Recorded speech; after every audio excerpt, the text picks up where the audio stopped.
Della don't drink it, so we got a bottle of it. So I figured I'd start putting it in it. I've made it a few times over the last week and a half. It's pretty good. Sounds Yeah, I don't. The lime makes it, you know, good drink.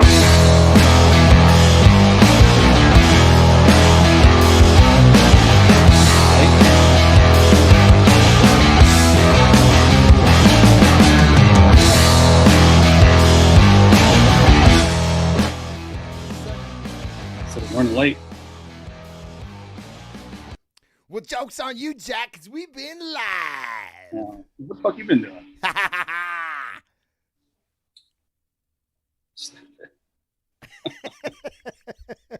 Are we live, really? Yeah. I can't see. I never see the intro shit on here. Because you ain't on Twitch. I know. Well, Okay, well. We do a show on Twitch, right? So you can watch Twitch and see it. That's what you used to do. No, I didn't. How'd you see the comments? Because when we use the StreamYard. Yeah, StreamYard, it popped up on there, but on here I can't see it at all. Fuck StreamYard. I can see your ugly mug. Huh? I can just see you. That's it. Awesome. That's all you need to see. The chat confused you anyway. Confused is a bad word. The chat distracted you. Would anybody? That's true. So, what's up, man? What's up? Hey, so I had a lot of feedback on last show. Oh, really? Yeah. Like bring Phil back. Where's Phil? Where's Phil? No, I did ask. I had some people ask me if, like, all three of us were going to be on. Like, do you foresee the three of you being on at one time? I'm like, yeah, that would have happened tonight. Phil's working. Same thing. Yeah, Phil's working overtime or something. I think so, or trade or some shit. There's a shitload of overtime going around, so I'm sure he probably picked it up. Yeah. Yeah, it was funny. So I was, what's up, Neil? Neil Brandon said, "What's up?" Yeah, I was reading an article which I thought was interesting because I don't know, with all the fucking money it's being thrown around, it's hard to believe, but it is what it is, and I don't even think it's money. I'm getting off on a tangent in my own head. It was like talking about the future. Let's see. EOS. Yeah, ESO. You've heard of ESO? No, what's that? ESO is, I'll tell you, is the number one. Let's see here, just so I don't misquote it. ESO is the leading data and software company serving emergency medical services, fire departments, hospitals, state EMS, and it predicts trends for its respective department, I guess, like EMS or fire or whatever. And I thought it was interesting. It was saying that one of them was provider safety will continue to be a core issue among departments. COVID-19 encounters, blah, blah, blah. Budgets will be severely affected by COVID-19. While we've seen some physical impact of COVID-19 in fire service budgets, the worst is yet to come. We will see the true effect of COVID-19 over the next 6 to 18 months as organizations enter new budgetary cycles and experience constraints. Resources will be trimmed to minimal needs. Fewer heads will be added.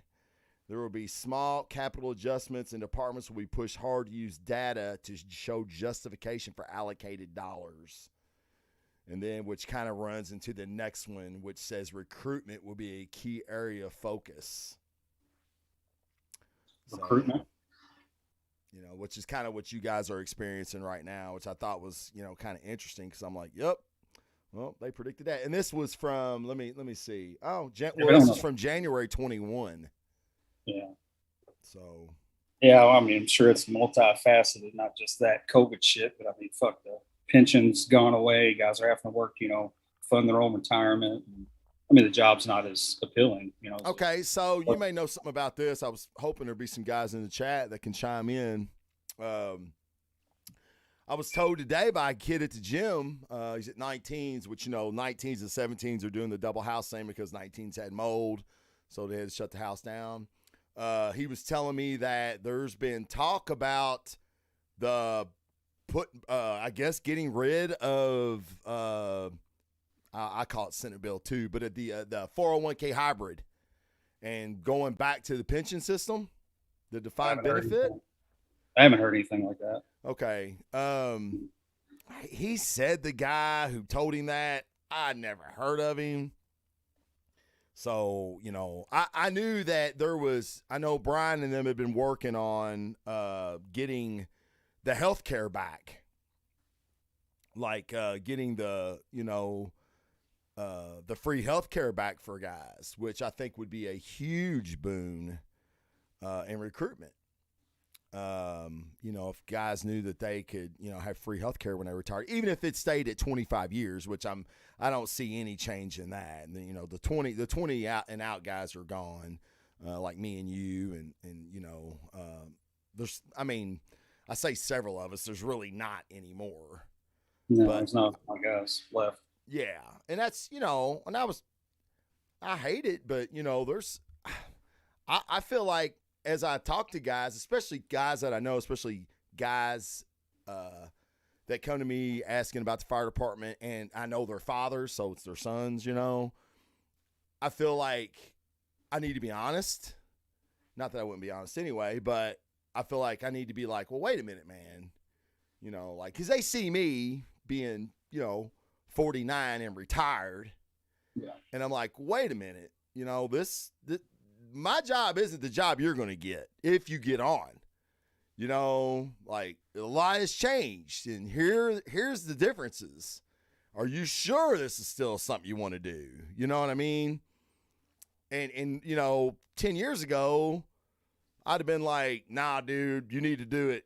You need to drop everything what you're doing, and you need to train and study and get your EMT and get on. You know what I mean? But I can't say that anymore. Still a great job. Yeah. I mean, shit, when I got hired at 22, I didn't even care. I didn't even know anything. Like, I didn't ask questions about pensions. I didn't ask about healthcare. I mean, I came from cutting trees where you just kind of got your check and took care of everything else. Sure. So, I mean, people are probably more knowledgeable now. Kids tend to ask those questions now where I don't think many of us did. It was, well, my dad came from the fire department. What's that? My dad came from the fire department. So, yeah. And I was in school and I had some other things going on, and Dad was like, hey, fire department's great job. You ain't gonna get rich, but it's a great schedule. You got fantastic benefits. You work 10 days a month. You can do a lot of other shit, all the other shit you're into that you want to do. The fire department, is accommodating for that. 20 years, you can leave, do something else, So, I knew all that going in. Someone said the other day, and I've never heard this term used in the fire department. You probably have. I've heard it with fucking fraternities, but they're like, oh, you're a legacy. And I went, oh, what? And they're like, you're a legacy. And I went, how the fuck am I a legacy? And they're like, your dad was on.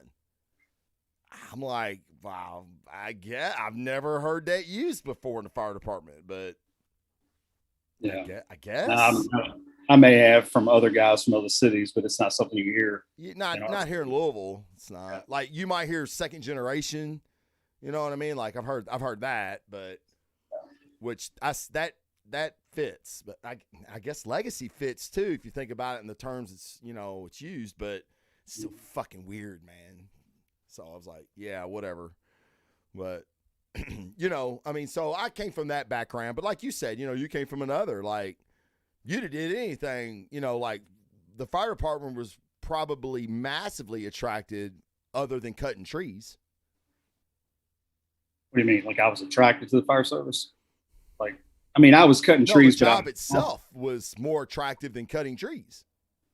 yeah, I mean, I like both. I like both jobs, but obviously, 20-year retirement, you know, was kind of appealing, and that was about as far as it went for me. You know, the knowledge of the financial stability I would have and healthcare and all that shit. Yeah. You know, that stuff didn't kick in until kind of we was in drill school and people were explaining it, and I'm like, wow, I made a really good decision here. You know, Right. and I was on a county department prior to that too, Right. for about a year and a half, paid.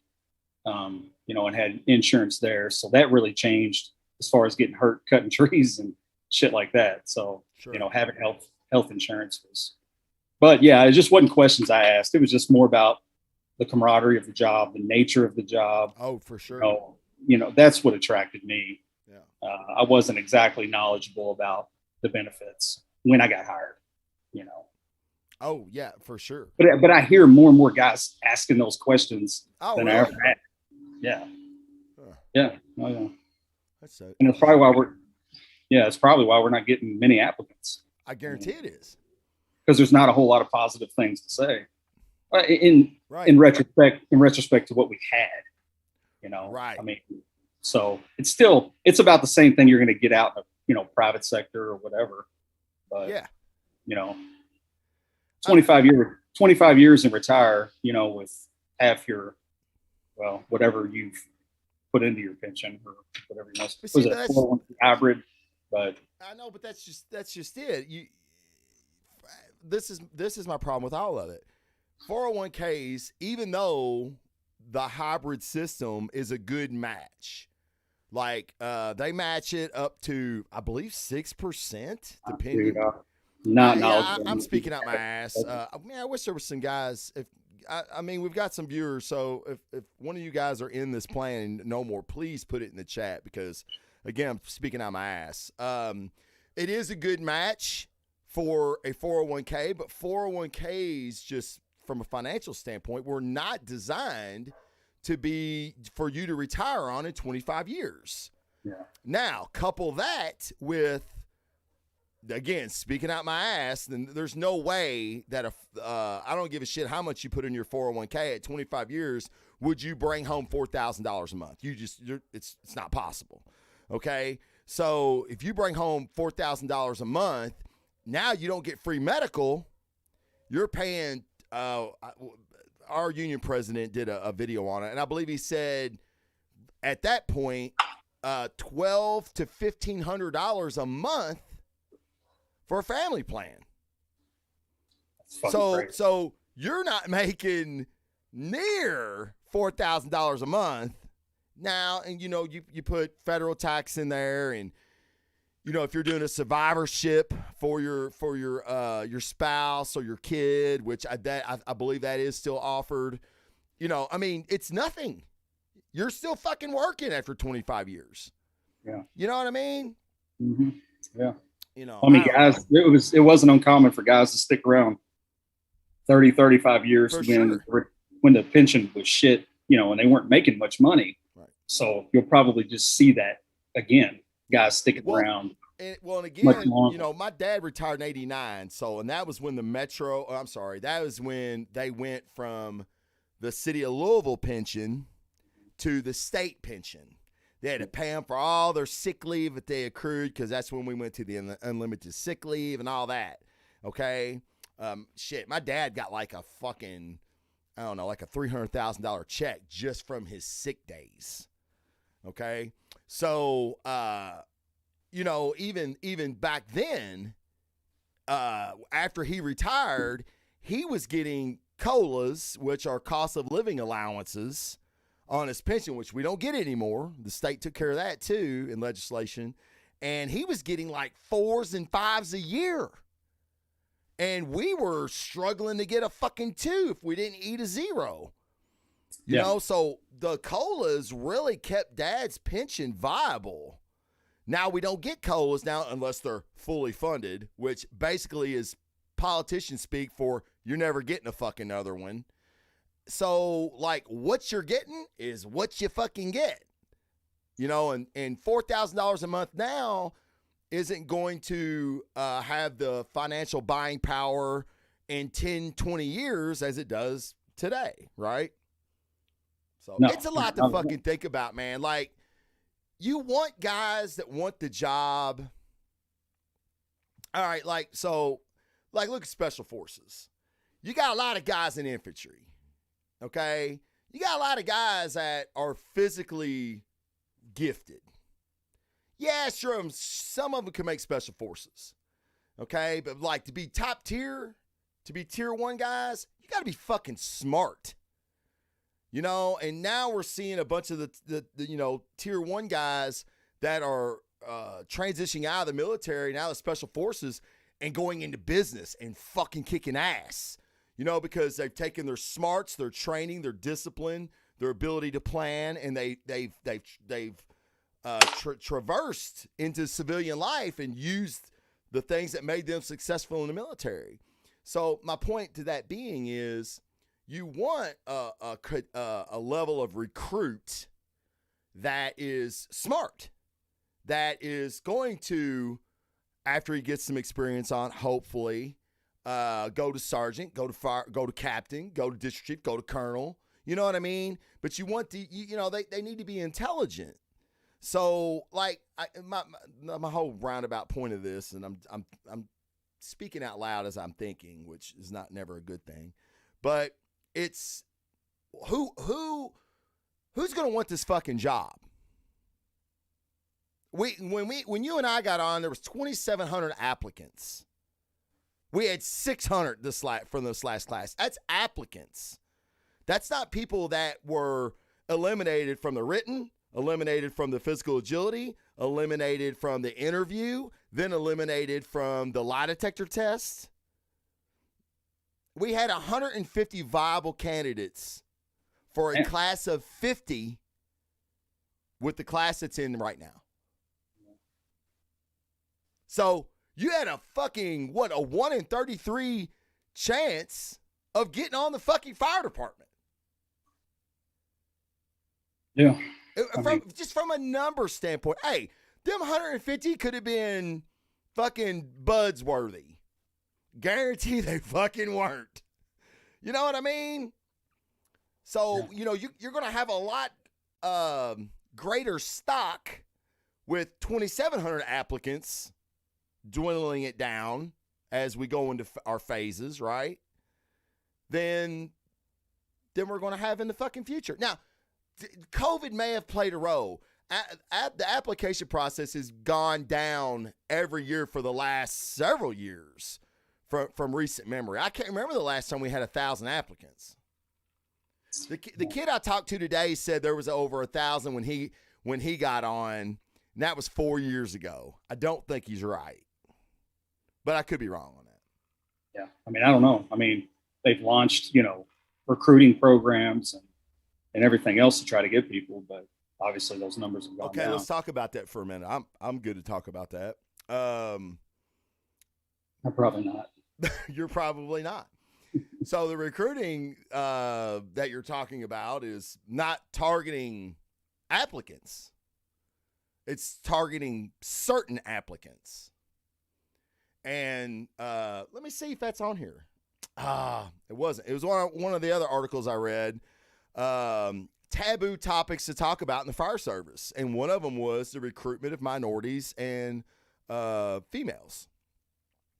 Nobody wants to fucking talk about it, but we all do it.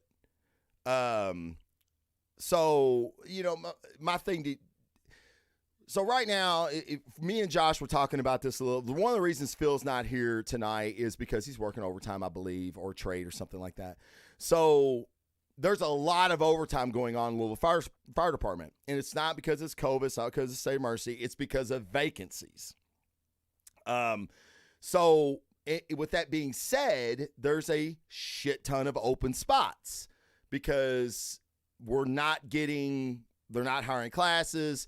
COVID is part of that. One class was still hired but delayed because of COVID. So we have a lot of vacancies going on right now.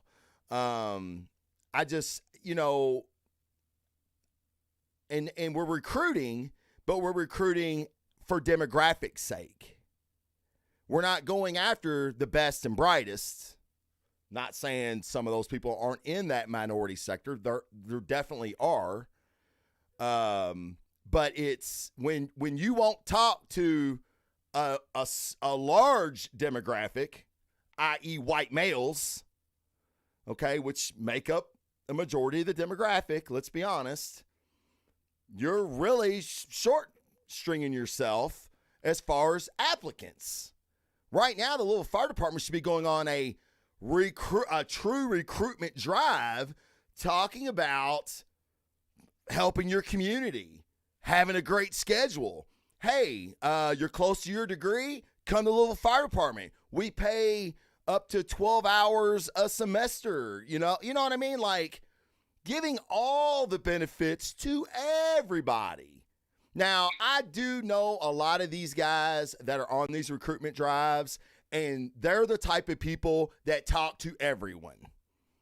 That they're told to talk to a certain demographic, but they talk to anyone. They're not going to not talk to a white male that comes up and asks about the fire department because they're not supposed to. That's just not the kind of people they are. Okay, so let me clarify that too. Now, the higher ups, the white hats, the people that put these recruitment teams together, they give them straight marching orders. I've heard it. I know one person, a female, that took herself off the recruitment team because there was an applicant. Now, I use the word carefully here, an applicant that was being given interview questions before his interview. And she was like, look, I may have got hired because I was a woman, but I still had to do everything. I still had to get through my interview. I still had to pass my test. I still had to run my course. I still had to do everything. No one ever gave me shit when it came to that. And this guy's getting interview questions. That's bullshit. So she took herself off. Yeah, that's true. I mean, again, when there's agendas, which, let's be honest, there's an agenda there in that recruitment team, then there's going to be a narrative that's trying to be pushed. And well, I mean, it's not necessarily the fire department's fault either. I mean, that stuff's pressured from politicians, city, and everything else. 1,000%. And I think it's even like federally mandated that you have to minority recruit. I don't know. I've heard that somewhere down the line when I was reading some stuff on it. Okay. But it may not be true, but I think it is. So, I mean, you have to do that stuff. I understand it. I mean, sure. It plays into the equal opportunity. A lot of these communities don't get access to those things. None of the communities really got access to it until we started pushing. I mean, I was on the recruiting team. So, I mean, I was like the only white male, on the recruiting team. Right. So, I mean, I know the inner workings of it, but I don't know how much of it I want to talk about. Not that I have a whole lot of negative views on it, but people can, construe and take things that I say in a different direction. I'm still working, so I'm not going to probably talk much. Well, and I know of people that have tried to get on it that were denied. Now, were they denied because we've already got our guys? You know what I mean? And I know of several recruitment teams that didn't have a white guy on it. Yeah. I mean, I definitely was the first white guy to ever do that. I remember me and you got thrown out of a black firefighters union meeting. I know. I just wanted the t-shirt was all I wanted. I would have liked to have a t-shirt. I just wanted to drink some beer and get a t-shirt, and they booted us out, so we weren't welcome. Yeah. So we didn't even look at discrimination, though. We just like, okay, I can see that. All right, yeah, you got a point. Yeah. Can I get that shirt? The shirt. Yeah, we definitely pushed the limits on that shit. We did. We did. But we were us, and we could get away with it, and we knew that. They knew there was no harm there. No, there's not. And and I will say that. I mean, I was talking to a retired guy. Was it my last day? Maybe my last day on the job. He come by to see me. Black guy, been retired for several years. Good dude. Loved him. Loved working with him. And we had this conversation, and he said that, he's he has been he has seen prejudice in the fire department. And and I told him, I'm like, shit, man, I'm sorry. Like, because he's a good dude. I mean, he was a real good dude. And, he's like, he had been treated different because he was black. And I'm not saying that there weren't houses back in the day that would do that. I've never seen it. I don't know if you've seen it. I've never seen it. Now, have I heard racial remarks? Fuck yeah. All the time from both sides. Okay. So yes, that definitely went on, but I've never seen, like, as far as men go, and I'm not talking about promotions. I'm not talking about that stuff. I'm just talking about guys being in the house together. I'd never seen someone like, oh, you're not riding the line, you're going to water because he was black. I don't think I've ever seen hateful remarks that were actually connected to, and that's just me. I mean, there could be some guys out there that have seen that, just my experience and the people that I've worked with. Now, do I think it hasn't happened? That's ridiculous. I'm not that naive. I know it has. Well, we know it happens. We see news reports, being on the fire department, we hear shit from other fire departments that come down the line. So we know that stuff still goes on. I mean, right. I just personally have never seen it or experienced it in the fire service. So other than us getting kicked out of the black union meeting. Yeah, it was fucked up. Now when I think about it. Well, and and I'll just not to stay on this topic, but I think it's interesting. This kid I was talking to today is a black kid, super smart, and we were talking about union stuff. And I was telling him that we fought against Senate Bill 2. Which was what got them the 401k hybrid and all that shit. We told them what it would do to the fire department. Like, you're not going to see it immediately, but it's gonna hurt recruitment, and it has. It's fucking, you didn't need a goddamn crystal ball to predict that. And again, super smart kid, and I'm like, hey man, why don't you get more involved? And he's like, man, it's the same argument that anybody has. It is they don't have the time, and especially now everybody working so much overtime and everything, it's kind of like, I get it, but man, that would be fantastic to have minority representation on the E-board, on the executive board. You know what I mean? You could bring these issues to light, but they don't do it. And there's two guys in particular that I'm really thinking about, and every fucking time I see them, they come to a lot of union functions. I'm like, guys, run for sergeant's rep, run for this, what the fuck? And they're like, oh man, and I'm like, all right, you know what I mean? Like, I don't know. If you want, that's the reason I got involved in the union, because I wanted a voice. I remember I told Craig Woolman, hey man, I want to be in this fucking room when these decisions are made. I want to be in the room and hear how we got from here to here and how that argument went. You know what I mean? Like, because this is ridiculous. And Craig Willman goes, you're in. That was his, that was the process. Yeah, I was talking to him on my way to the gym one day, and I was just, I was in my head, and I'm like, man, this is bullshit.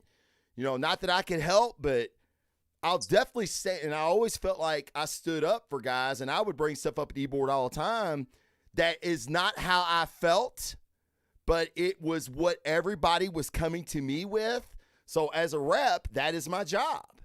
Me and Jeff Taylor had many an argument, and I'm like, Jeff, I'm not saying I fucking agree with them, but these are the optics. This is what people see. They're not in the fucking war room with us. So they don't see that.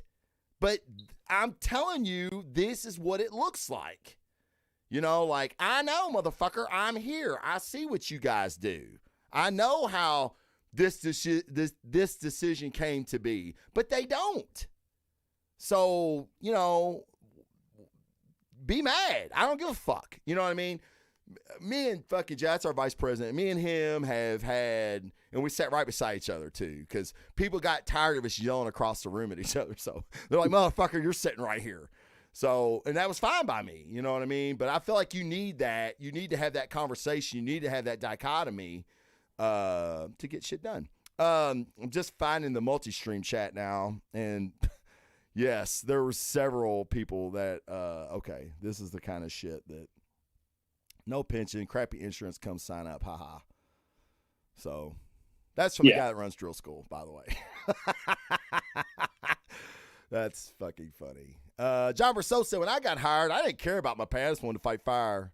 As I got older, cared about more pay and benefits. Well, sure. Yeah, I mean, that's... Yeah, I mean, that's exactly how I felt. Yeah. I knew I wanted a job that I worked, you know, close with other dudes, and well, not even dudes, but just people that had a common goal, and you could bleed and sweat and accomplish shit, and it was all immediate. Like you had an immediate gratification of what you did. You know, I mean, you know, something's in front of you, you can see change, and you walk away from it better within minutes. Right. Like that's what I like. I don't have the ability to sit there and long term wait for, you know, success or a good outcome of things. I like it to be immediate. That's why I like cutting trees. You know, I mean, you see the results immediately, and I think that's what probably attracted me to the fire service the most. I mean, well, it's definitely wasn't the pension. It definitely wasn't healthcare. Right. Right. I just didn't think about that shit when I was younger. Well, you know, I always thought I'd be a coach. So that's the reason, you know, I went to school, and I always thought, you know, because back then you had to be a teacher to coach. Now you don't even have to fucking do that shit, which I don't know why that changed. But anyway, you know, my path, you know, I was on a different path. And once I got to the fire department, you know, I was like, holy shit, I'm home. You know, like this is, and just like you said, you know, it's like working with guys. I'd always been a part of a team, and this is my team. And I'm going to go to a little team, and we're a part of a bigger team, and we all want to do well. And that is one thing I definitely say about the fire department is as budget cuts go, and most of the time you're going to be on an apparatus. I don't give a shit if there's 6 of you, 10 of you, or 2 of you that are going to want to go out there and do the best that you can absolutely fucking do. Sometimes we're our own worst enemy, and not to shit on my cop brothers, because I bleed blue and I support you guys. But cops, from my experience, when like contract negotiations are going bad, those motherfuckers will lay down. Like they'll turn the radios off. They'll slow roll runs. You know what I mean? Like, man, fuck y'all. Y'all ain't gonna pay me. I ain't doing shit. Now, some of them. Fire department's not like that. And maybe there's times we should have been, but when you might have had one guy that was like, man, we don't need to be fucking running on these med run, you know, but you got 3 other dudes that are doing it, and you're like, well, fuck, I can't let them run, and I'm not. You know what I mean? Oh yeah. I mean, there's no way. I mean, in our history, I mean, we've had, you know, a strike where people walked out of the firehouse, 2 of them. 2 strikes? 2 strikes in the same night. Oh, okay. Well, I'm just referring to that same night as just strike. And I've thought about that moment several times throughout my career and whether or not I could do that. You know, that's a tough fucking decision. I mean, you know, it's your sole responsibility for 24 hours to respond to whatever, you know, you get knocked out on. And to walk out on that responsibility, that's not and potentially lose your job in doing so. Yeah, it's dereliction of duty. Yeah, we have a no strike clause. Those guys are, that's different. You know, I mean, I don't know what I would do. The context and the circumstance would deem, you know, at that time what I would do. I don't think any time throughout my career we've ever been to a point where I would feel comfortable walking out. There was that one time period that got, I think, close when Willman was in and we were, you know, marching and all that shit. I mean, things were getting pretty bad, but that's when he was paying us all wrong and still. But I don't know if I could do that. It's tough. That's a tough decision to do, man. It'd be easier if you thought that you would get 100% participation. Let me rephrase that. It would be easier if you thought most guys would do it. Yeah. there's a, and I hate to be this guy, but it's there. I mean, there's generational differences. I mean, we're seeing it. We're seeing it in the workforce now. Motherfuckers are staying home. I get it. You're getting more money to stay at home, but if you're able, you should be out there fucking working. And it's just, there's generational differences, and there's guys that are going to say, hey, I got to feed my family, which I get it. Great reason, right? Well, there's a bunch of other guys that are going to say, yeah, I need to feed my family too, and we're worth more than what they're fucking paying us. Yeah, but there's strength in unity. Yeah. I mean, we're still seeing in this, you keep saying this generation, but just the people currently, you know, that are in the workforce that are staying home and not working. I mean, you see their ability to like just sit down and take what the government wants to give them, you know? And I mean, that's scary, like, because that's what the government seems to want, not to get on some big political rant or whatever, but those are the people that they want right now. Hey, we'll provide for you what you need. You just lay back, you know? Absolutely. That's scary, man. That's not the United States of America that I, you know, have been led to believe that it is. No, it's not. You know, so I've been thinking about this. I'm glad you actually brought this up. Oh, fuck. I know, right? Sorry. This is how my head works, though. So I have a friend. Let's see. He's married to Shayna's cousin. I fucking love this dude, man. He's just a fucking good person, good guy. And it shocks me sometimes how liberal he is. Like, and as we're talking, you know, and I think it's funny because when I start talking about people like not being vaccinated, this is, you want to find somebody like how they really feel. And I did this to a guy that I went to high school with not too long ago. He posted a funny meme, and it's this chick, and she's like, y'all want to know what's in everything now. Y'all eat Tums, you take Tylenol, you eat instant mashed potatoes even, but now all of a sudden you want to know what's in everything. And I was like, hey, man, that's funny, but I'm pretty sure everything she just named is FDA approved. And he goes, oh, is that what you're waiting for? And he went and, I guess, found something, copied and pasted it. And all it basically, it's none of the vaccines are FDA approved, guys. None of them. They're emergency approved. Okay? I'm not saying they won't be approved, but they're not. So all this vaccine shaming that's going on everywhere is bullshit. Now, granted, a lot of places that are requiring vaccine passports or show a vaccine, they are requiring negative tests too, or accepting. I guess that's more the political term, accepting negative tests as well. So you don't have to be vaccinated. They just want to make sure you're not infected. Okay. And I said, so we're talking, and I was like, man, I just think it's fucking wrong. It's my body, my right. That's never fucking changed. Like, and all of a sudden it is. Well, it's public health. No, motherfucker. This has got nothing to do with public health. So he starts talking about, now I'm going back to my buddy that I really like. He starts talking about, well, he goes, it's a few people that are pulling the strings that, you know, and I'm like, what are you talking about? He goes, the 4 or 5 families that are in control of everything. And I'm like, the Illuminati?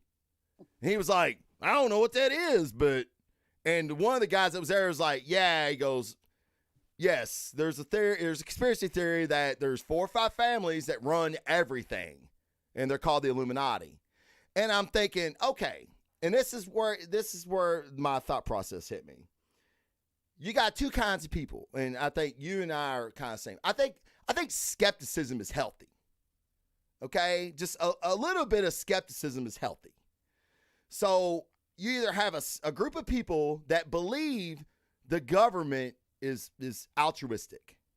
Okay, like the government really has your best interest at heart. They want you to succeed. Therefore, the United States succeed. They succeed. Everybody's fucking happy. And then you got another sect of people that think the government is full of shit. Republicans and Democrats, they're only out to stay in office. They're only out to pad their own fucking pockets. They're only out to stay in power.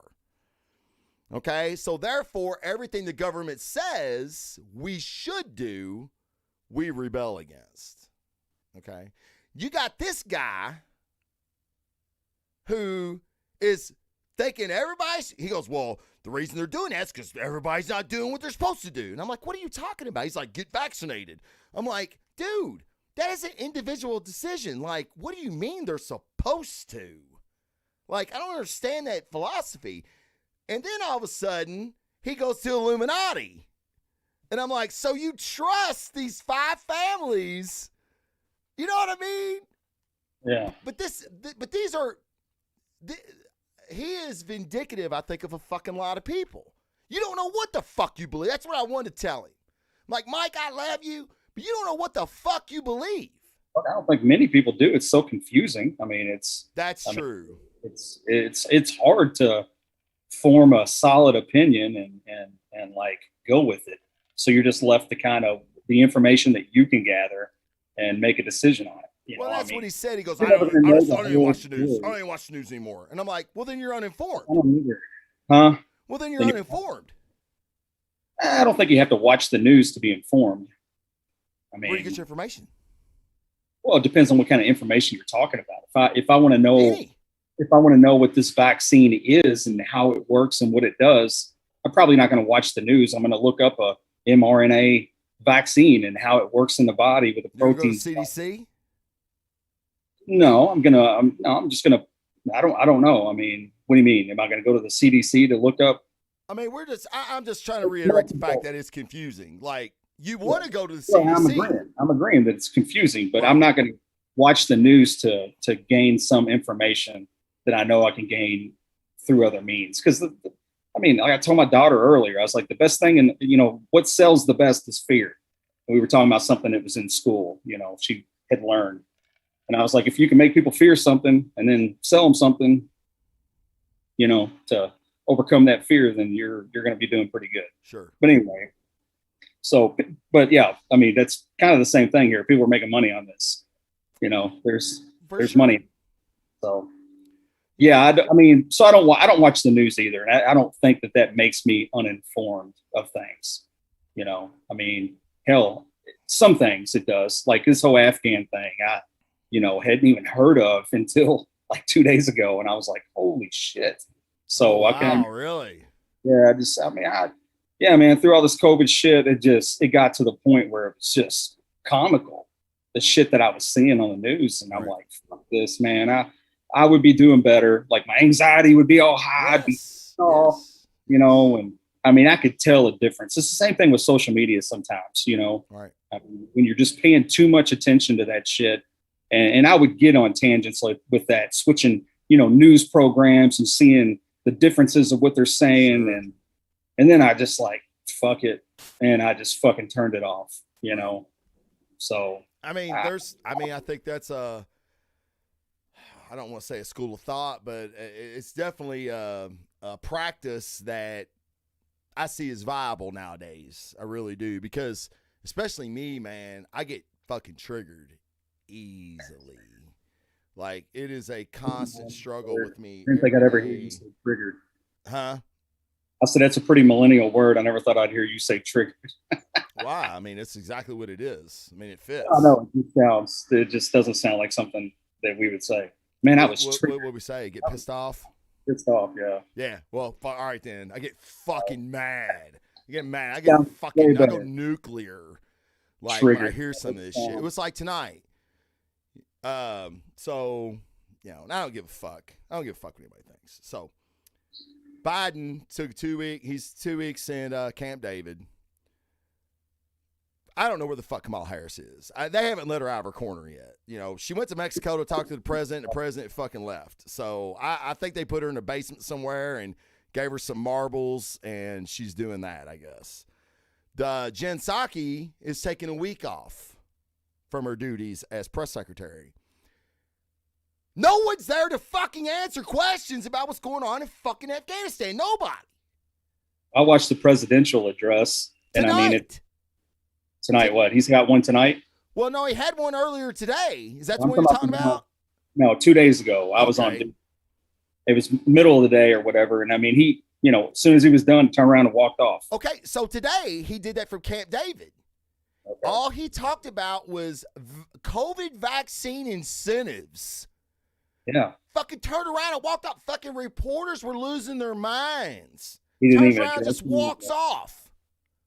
It's like, dude, this is what the left is doing right now. There's a fucking dumpster fire burning. That's our administration. We're gonna put a curtain over it. Now it's Schrodinger's fucking cat. Schrodinger's fucking dumpster fire. If you can't see it, is it still burning? No. Nah, it'll go away. Y'all, we'll fucking do smoke and mirrors with you dumb motherfuckers. You're still wearing your mask when you're driving your car by yourself. How fucking more stupid could you be?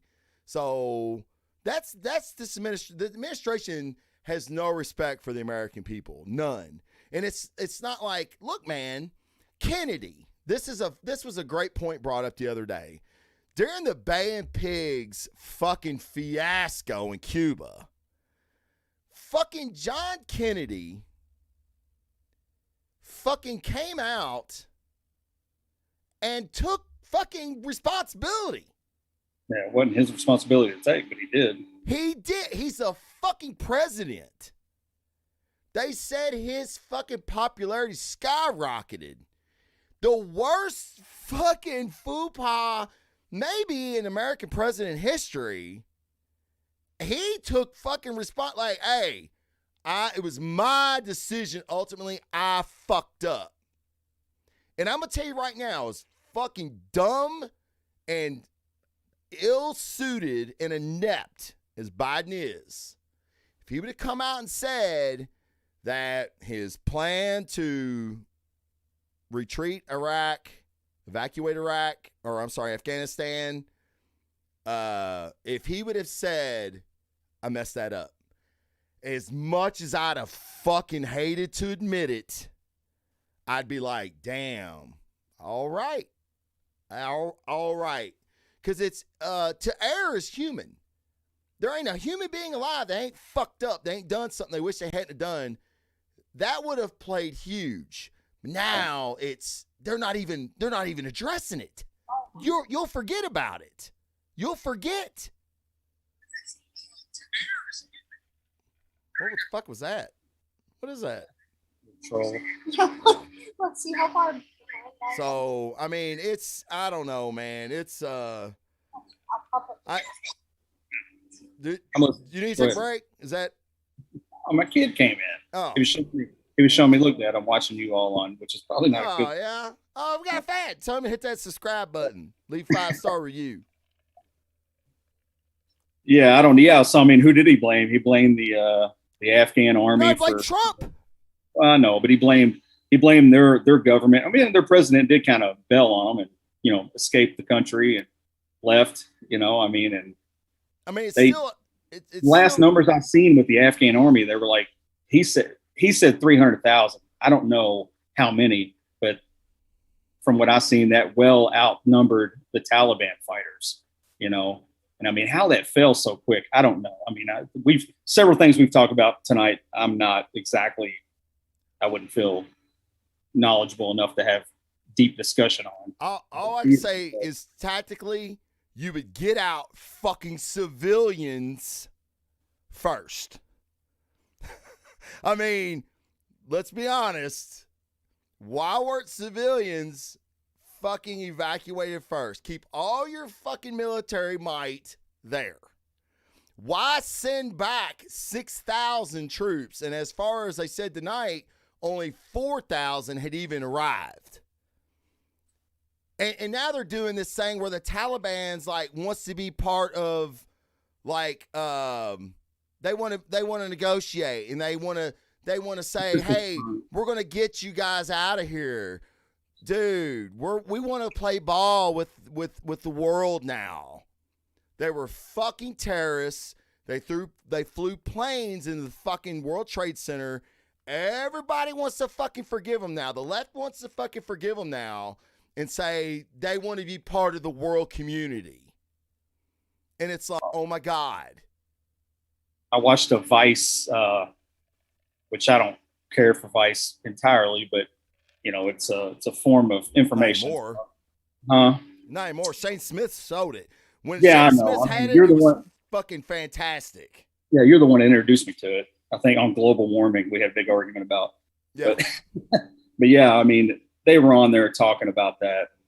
They're as liberal as fuck now. Military flying out at night, you know, without telling anybody anything about it, and then them flying their soldiers out at night. I guess out of Bagram Air Force Base. I think that's what they said. Yeah, man. I mean, I don't know. That's fucked up. It seems, you know, not the right thing to do. Which you know who John Lovell is, right? From Warrior Poet Society. Oh yeah. He said Bagram Air Force Base is one of the most defensible positions in all of Afghanistan. There was nobody there to defend it. They flew them all out. And we still had fucking civilians on the ground. Yeah. We still had people that had expedited visas that had helped us on the ground there, interpreters, you know, logistics people that lived in Afghanistan that helped us, that had expedited visas that couldn't get out of the fucking country. Yeah, they said the soldiers they flew out of there, aside from our own, was this special group within the Afghan army that was CIA trained. I guess kind of like their soldier of soldiers. You know, I think they were called 03 is what they were called. Like they said that nobody had access to them, like as far as like journalism or any of that shit during any of this time over the last few decades. But one of the Vice people got embedded with them accidentally because that's all that was left. And those were the guys, those special troops, CIA trained with a lot of specialized equipment and stuff, U.S. funded. They were all U.S. funded. Flew them out of Bagram last. You know, I mean, I can see that. You don't want. I mean, we've already let them take a ton of capability and weapons and all that shit caches that they found throughout the country. And I mean, do we want to leave those? I mean, those soldiers would have been slaughtered. You know, I mean, easily. Not easily, but you know, they would have been killed. So I mean, flying those guys out, I can see that. Because you said before civilians. I mean, I don't know, man. Them out first. I don't know. Civilians, you military might there. They don't take the fucking airport. You knew that was going to fucking happen. You protect if it's you know, as like Lovell said, it's the most defensible position there. You defend that position till all your civilians, all the aid workers get out. Then you start to systematically take out your troops. You don't have to send back 6,000. It's a fucking shit show beyond shit shows. Even Mike Glover was like, you know, he hates the fact that we're leaving and we never had a plan to succeed. Now, you know, that's what people have asked me, like, well, you think we should be there another fucking 20 years? No, I don't. But I use like a poker metaphor. So like if I got a good hand, okay, i.e. the strongest military might in the fucking world. I got a good hand. And I'm raising to get all these motherfuckers on the table out to increase my chances of taking down the pot. But I got this one motherfucker over here. He keeps calling. There comes to a point where poker players call it pot committed. Fuck, I'm pot committed now. I got to see this out. After 20 years, all the American blood, all the American dollars spilled, and the good, we've done good over there. There's a lot of good we did over there. People gloss over that because of the fucking, you know, there's still terrorists. There's always going to be terrorists. How do we not stay, at least keep some type of force there to establish a strong democratic government that can police itself? Now, you know, you say there's, you know, you heard there was 300,000 Afghan army army men there that fucking fled. I don't know. That may be true. There comes a point to where you're gonna have to fucking do it yourself. You know what I mean? Now, from everything that I've read and listened to these guys talk, it was a very abrupt decision. And it kind of left the Afghan people like, whoa, what the fuck? When? You know what I mean? Mm-hmm. So, that's another. This needs to be systematic. This needs to be over several months. You know what I mean? Yeah. I don't know. Fuck, I don't know. But it just, watching that fucking. So the dude that fell, like I posted the picture, the guy that fell from the fucking C-17. The fear of staying on the ground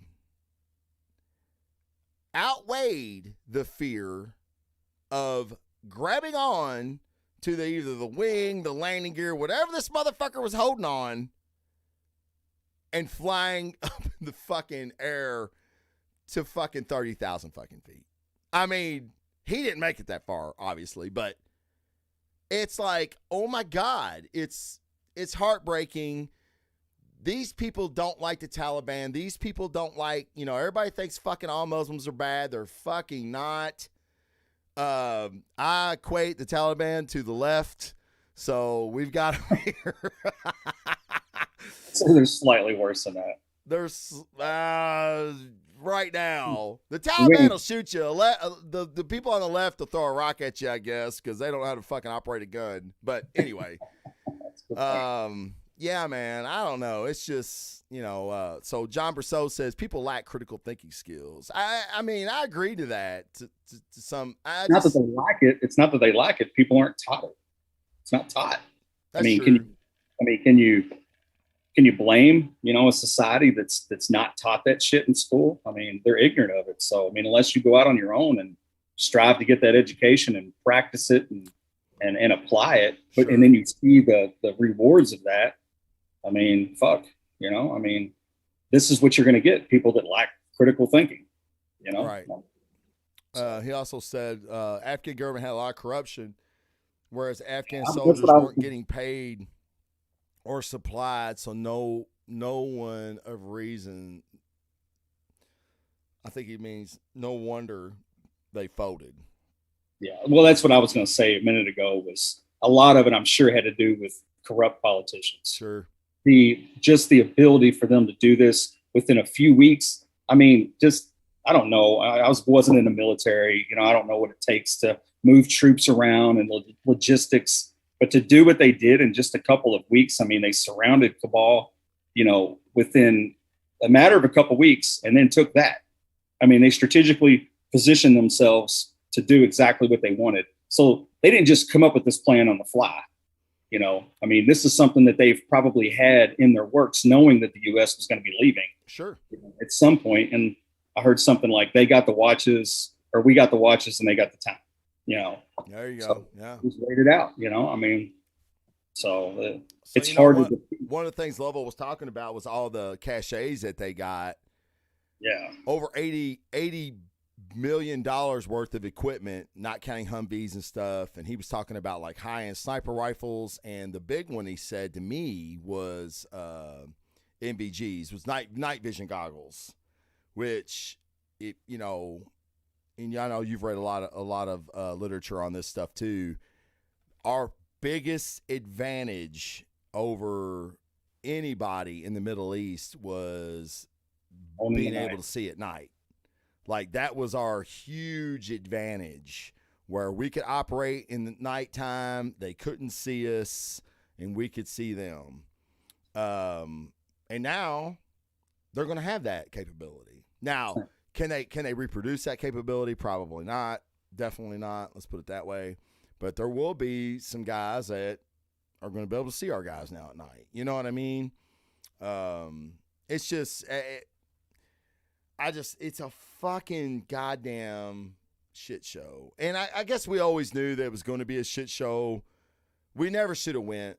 I'll be honest. We never should have fucking went. What do you mean originally 20 years ago? Yeah. Yeah. I mean, I think it just speaks to the nature of the U.S. I mean, you can say what you want. It was all about politics. It was all about stealing resources. I don't fucking know, but I know from an individual standpoint that somebody attacks me, well, I want to do that back. Yeah, You know what I mean? And I want to disrupt their Sure. capability of ever being able to do that to me again. So I mean, that speaks to me, and that's one. Looking at it, you know, on a small scale compared to what our leaders are thinking. I don't even want to pretend to know what they're thinking or what their goals were, but that's how I look at it. So yeah, do I support it from that standpoint? Fuck yeah, I do. I mean, I don't want terrorists. I don't want to see their capabilities being able to reach out into other democratic states or wherever and attacking innocent people, which is what they fucking do. And I don't want to see them cutting the hands off their own people and stoning their own people. And I mean, they rule through violence. I mean, and it's, well, my kid just the other day he's in first grade, beat a bully up in the bathroom. His teacher called us. He was picking on him and doing a bunch of shit. So he slammed his head into the wall, put a knot on his head. Yeah. And I mean, it's like, and the kid had been doing this stuff, and the teacher even kind of was like, hey, that's true. He has been doing this stuff. And so, not to say that Easton was in the wrong, but right. But that's the way you can deal with a bully. I mean, that's right. They only speak one language, and that's violence and fear. Right. And you can't react with greater violence and greater fear. You're not going to beat that person. You're not going to compromise with them, and that's where the whole we don't negotiate with terrorists comes from, because you can't fucking negotiate with these people. Right. So, I mean, if we didn't do something, I don't know where the world would be today. I would say their capabilities of hurting people afar over the horizon, as they say, right, would be better than it is now, given we've 20 years of devastation, that we've caused them. So if you look at history, the United States, we've never started anything. We've been very apprehensive.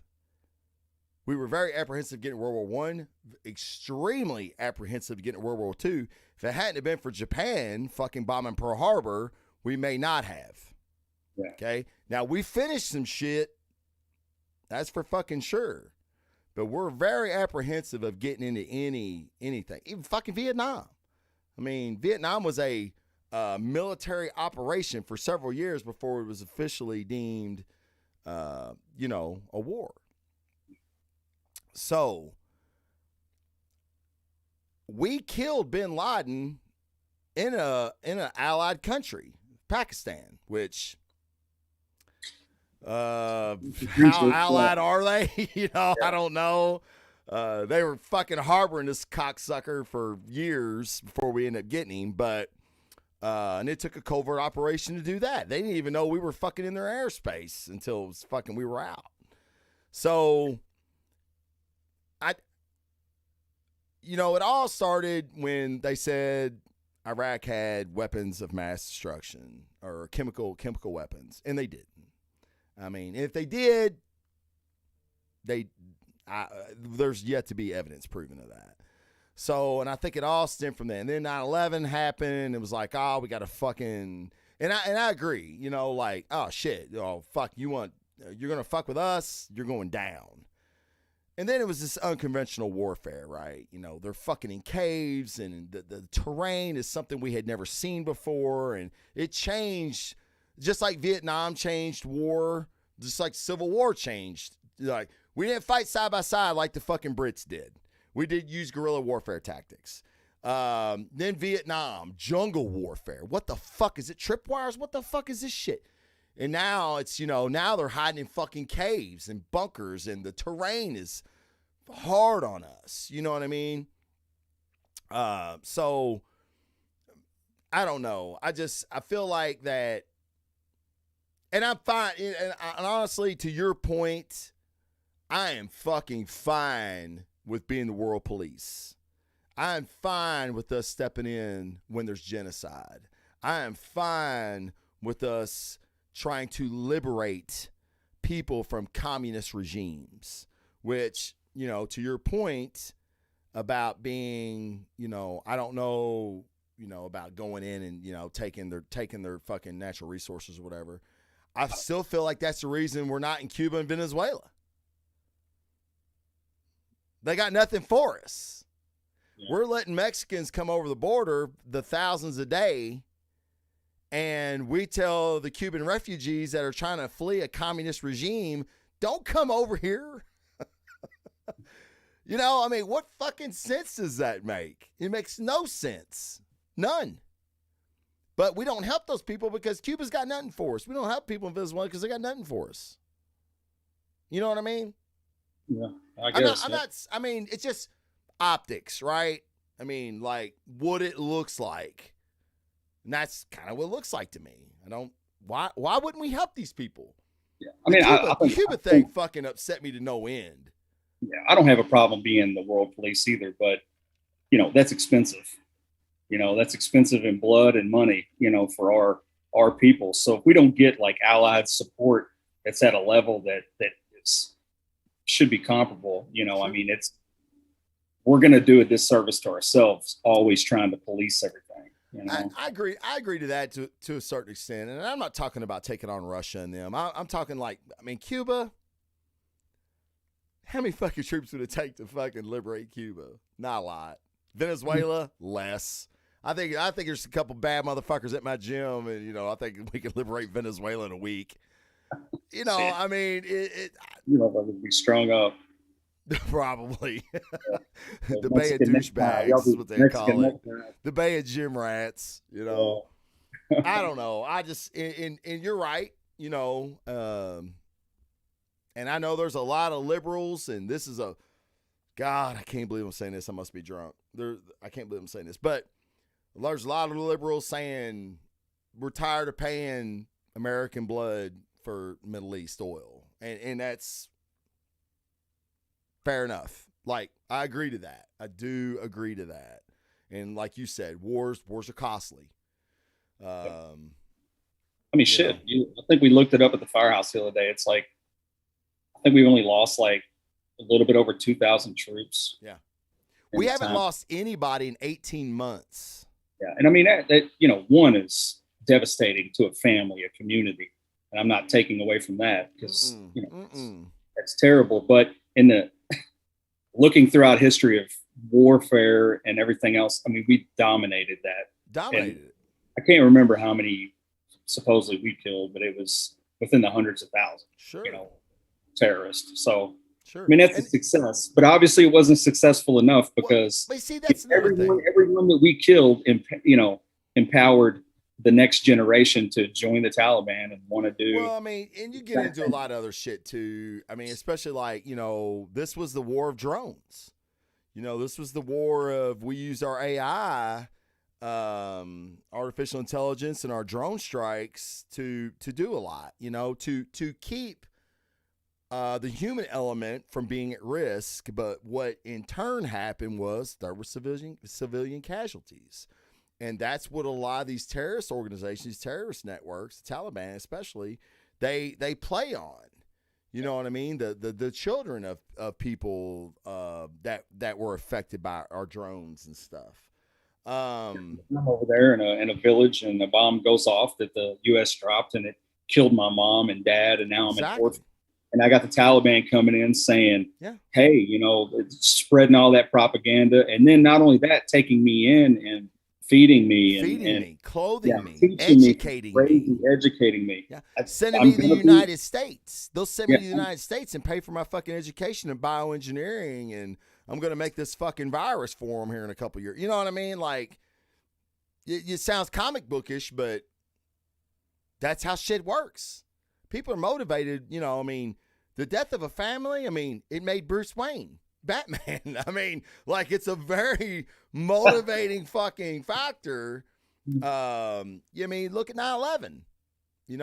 That was a very highly orchestrated, planned event that you think there's no way that could have been fucking pulled off. There's no way. And now that we're pulling out of the region, Just like when Clinton was in office and he pulled all of our assets out of the fucking Middle East. What happened 10 years later? Fucking 9/11. I mean, shit, just think of the morale of the Taliban right now. I mean, they're seeing this as a oh my God, huge win. You know, so did you know this? I didn't know this till the other day. Trump, hate him or love him, Trump is banned off Twitter, correct? Lifetime ban. Sure. Did you know the Taliban still has a Twitter account?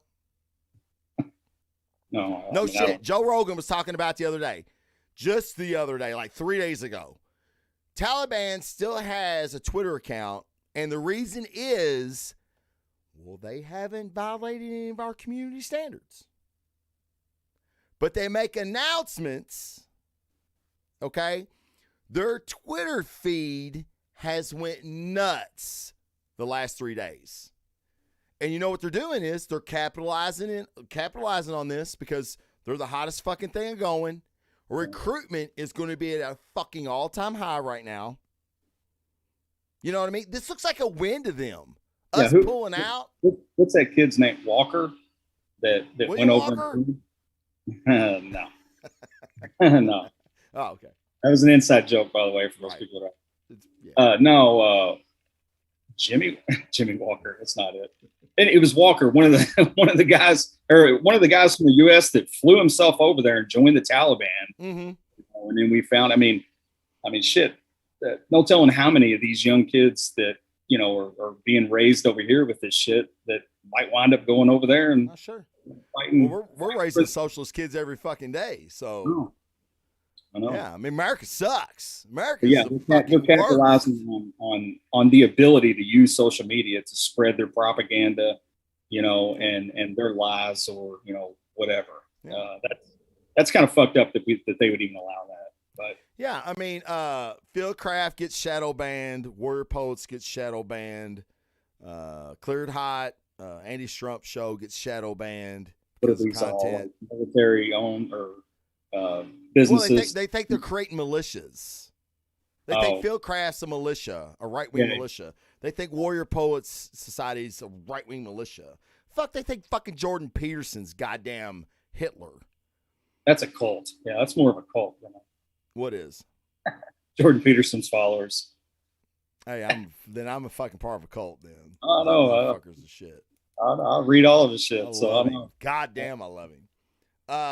But for a Canadian, but the Taliban can have a fucking Twitter page.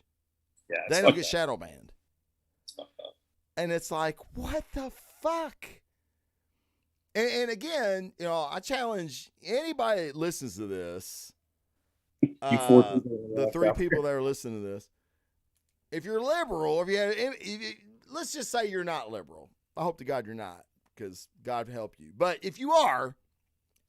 If you aren't, ask your liberal friends, like, explain this to me.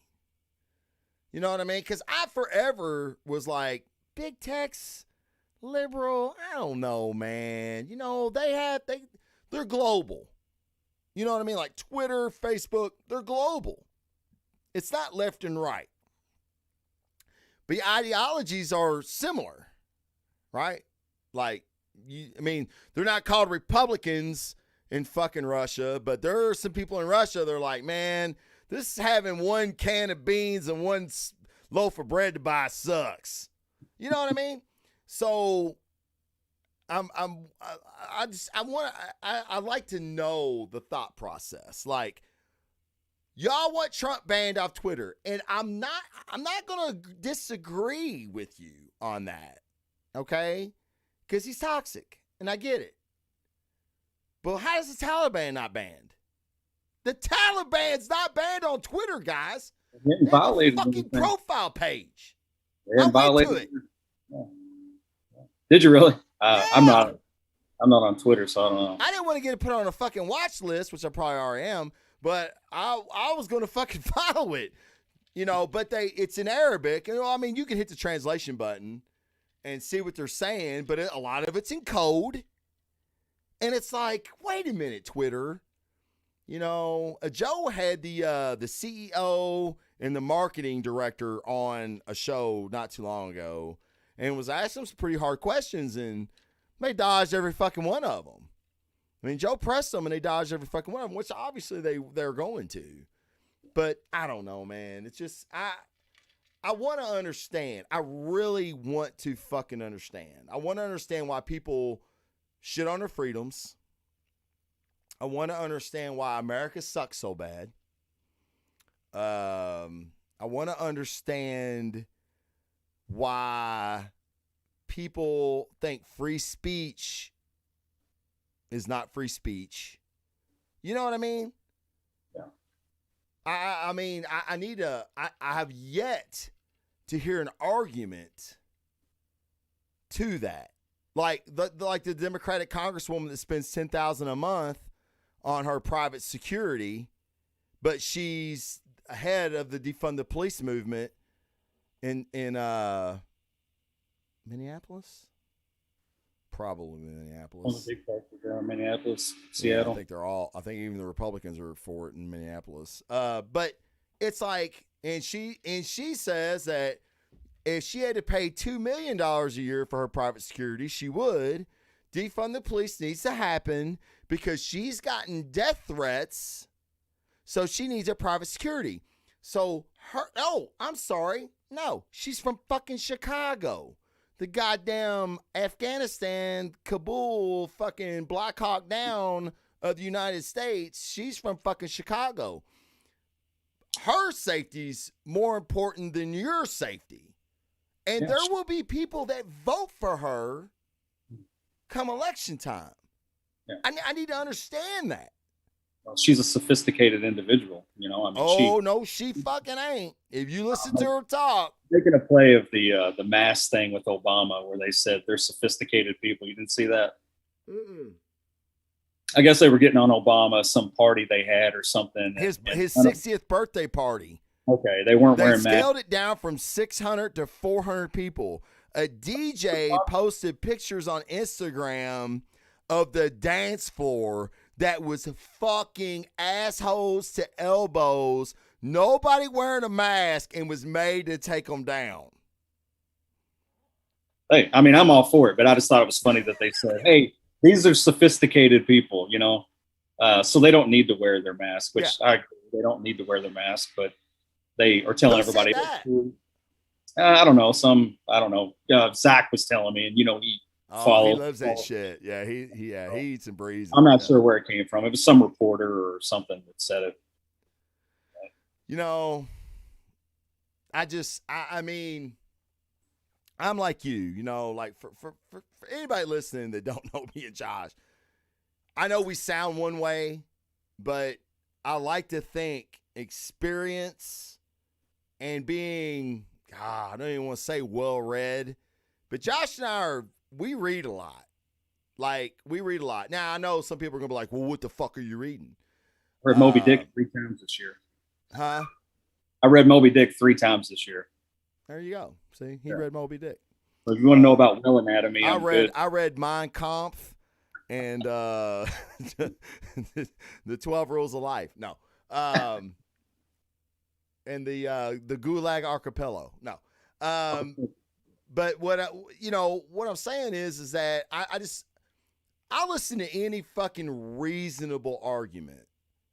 And if you're going to come at me and say, well, you need to be vaccinated because it's the fucking right thing to do, that ain't a fucking argument, bro. It's not a fucking argument. Like, that's not a reason. It's not a reason. And I love it that people think I'm not vaccinated, because I am. I didn't know you were vaccinated. I was surprised. Yeah. Yeah, I'm not an anti-vaxxer. And, you know, I don't know. I did a fucking a shot's worth of fucking research on mRNA technology and how it's been around in cancer research for a long time. And now, granted, it's the first vaccine that's been used mRNA technology. I do understand that. But the thing is that, and I probably shouldn't do this, but I'm an extremely, knock on wood, healthy individual. So I try to eat right. I exercise. That is your fucking first defense But against. nobody's telling anybody that. No, though. they want you to wear a mask. A mask No is money. your first defense. No money in that. There's no money. Yeah, exactly. They shut down a gym. They'll shut down a gym fucking quicker than you can drop a hat. No one's telling you to eat right. No one's telling you to drink more water. No one's telling you to drink less. No one's telling you to quit smoking.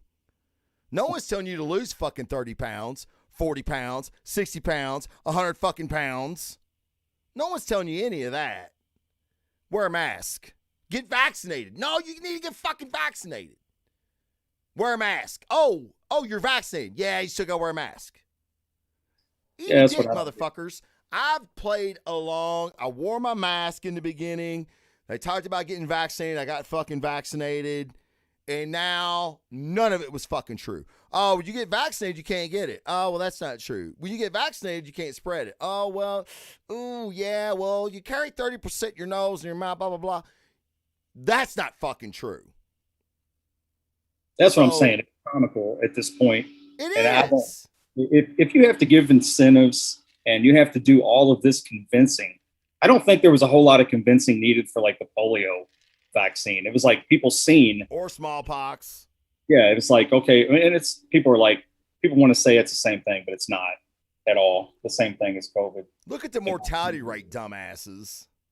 But yeah. And so people seen that and it's like, yeah, that makes a difference and that's worth the chance. But this, I mean, I'm not willing to put this mRNA in my body to avoid getting symptoms of a common cold, and then letting my own immune system work and memorize this virus itself, and produce its own B cells that can hang around for years. Right. Do the same thing that supposedly this vaccine does. I mean, yeah, I had it back in January. If I was 70 years old, though, I would probably be considering getting the vaccine. For sure. If I had an underlying health condition.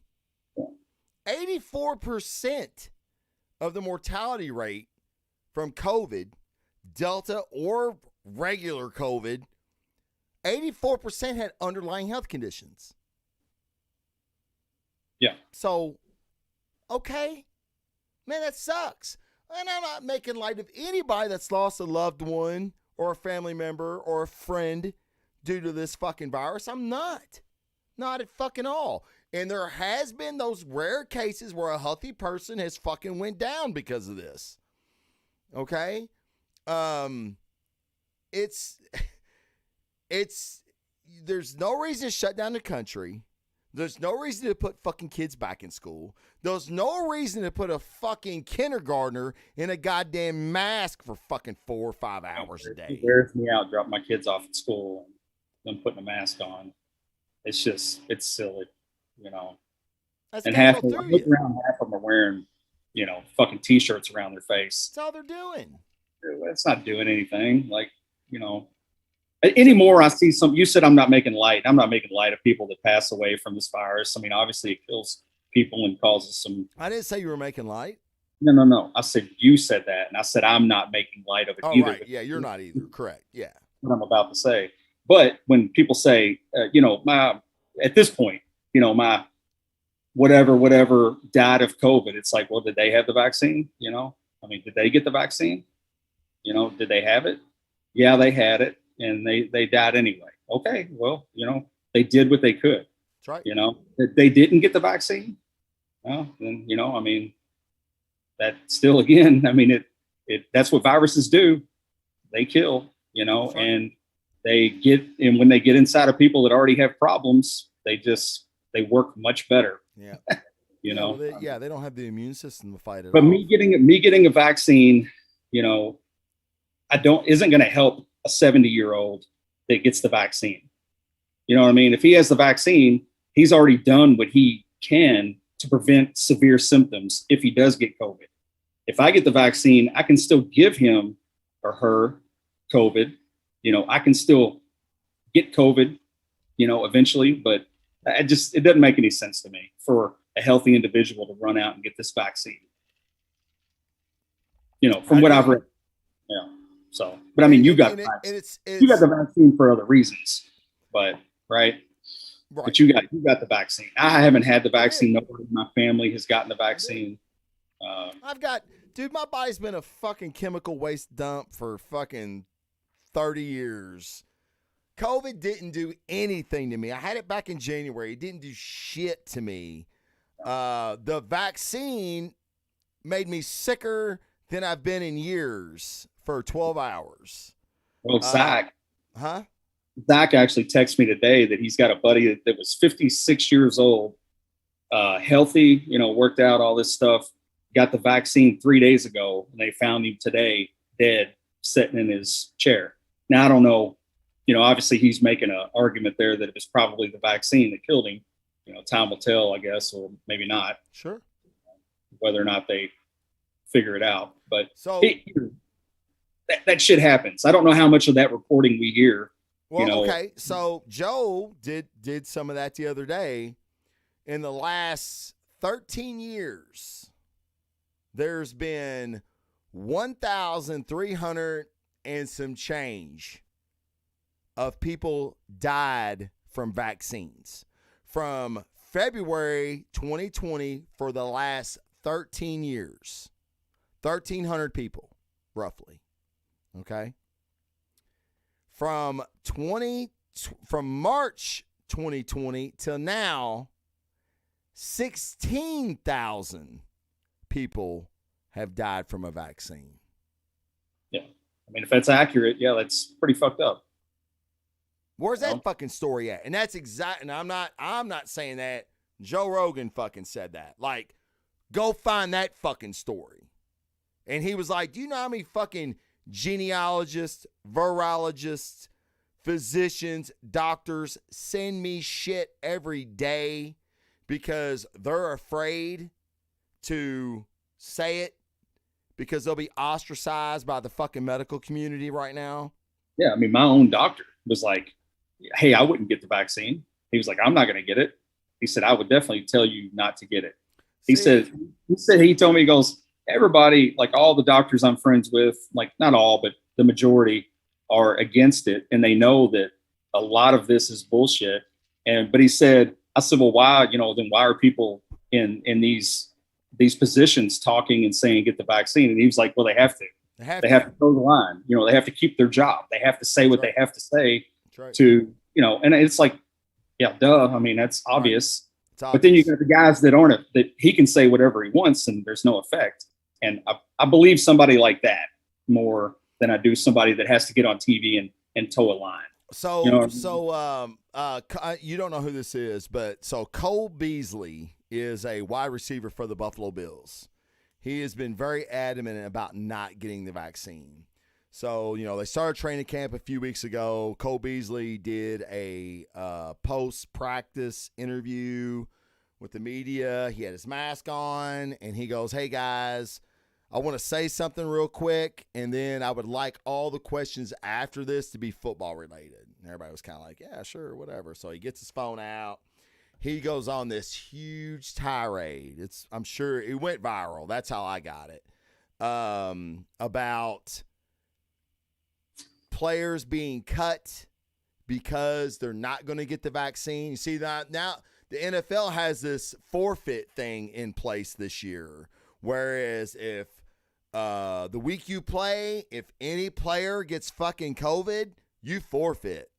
There's no rescheduling the games. There's none of that shit. You're done. You take the L.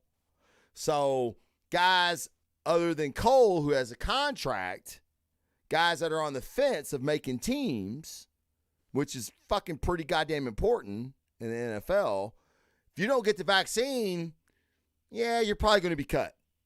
He's like, that's wrong. To get vaccinated is a decision with the individual and or the individual and their healthcare provider. Because there are some medical conditions that a doctor would advise you not to get any vaccine.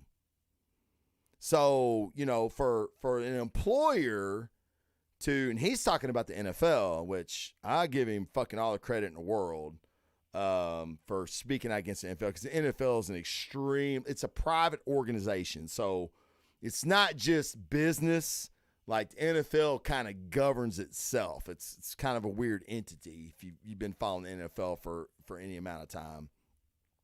And he's like, this is fucking wrong for you guys to do this to people. You know what I mean? Yeah. So, and he's exactly right. The tactic is solid, that they're using to try to get their players vaccinated. Sure. It's like, and the peer pressure that probably comes from the other players and the organization to get all their people, they're relying on that. And I don't understand the huge push. I mean, it isn't like every time a person gets a vaccine, it saves 4 lives. You know what I mean? Like, it's not even a vaccine, really. Is that what I said? The vaccine? Yeah. No. You do. Yeah. Well, yeah. Everybody calls it the vaccine. It's not really a vaccine. Smallpox and polio was a vaccine. It killed the host. This is more like a treatment or flu A. Yeah. You know how like you get somebody said, well, that's not true because you get a flu shot every year and it's vaccine. I'm like, no, you're right. But it's whatever flu shot is they're predicting to be the strain for that flu season. Well, even aside from that, it's an mRNA vaccine. This vaccine is, or this treatment is, yes. So that's another huge difference. That's true. Oh yeah, we've never seen a vaccine with mRNA technology. I don't think people even understand what that is. Like, it's gene splicing. I mean, it's you're rearranging your genome. Well, mRNA is the messenger, right? That's what the M stands for, right? Yes. Yeah. So it like tells when you the gene what it's going to be. Yeah. So like if I get COVID, I get the virus, right? And my cells memorize that and then throw out B cells that can hang around for years. It was the actual virus that my body identified as a threat and took care of it. And now I'm going to remember you as long as I can. Very effective system that we have in our body.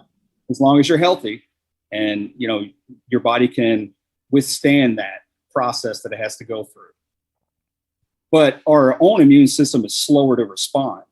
So that's why we actually get sick, is that it's slower to respond and defeat those things. So they're able to multiply faster. Whereas with the mRNA, you're only getting the protein spikes that are on the virus.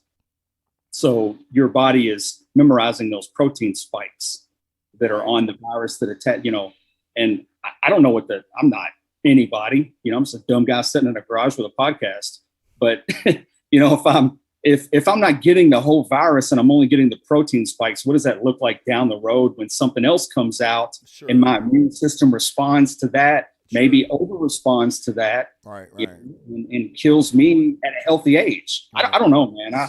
I just don't trust the technology. We're getting it, and I know it's been out a while. I've read on it, but we've never been in cancer research for years. Yeah, but we've not mass produced it and given it to the entire population. Sure. You know what I mean? Yeah. And that's and then we're not getting the information back on what's happening. I don't believe accurately. I mean, we weren't getting the accurate information on COVID deaths either. Nope. So I just have a mistrust, and I think people in general that have these critical thinking skills just don't trust that system. I don't trust the information that I'm getting. You shouldn't. And if because somebody tells you something is true, it's bad to get it, something's wrong. I mean, just because somebody tells you something is true, it's not saying it's not. But for you to have a healthy skepticism is fucking fine. And actually, in something like this is pertinent to your health, you should have a healthy skepticism. And you should research it like you obviously did. It's like me. So I had it back in January. Actually, I have the antibodies.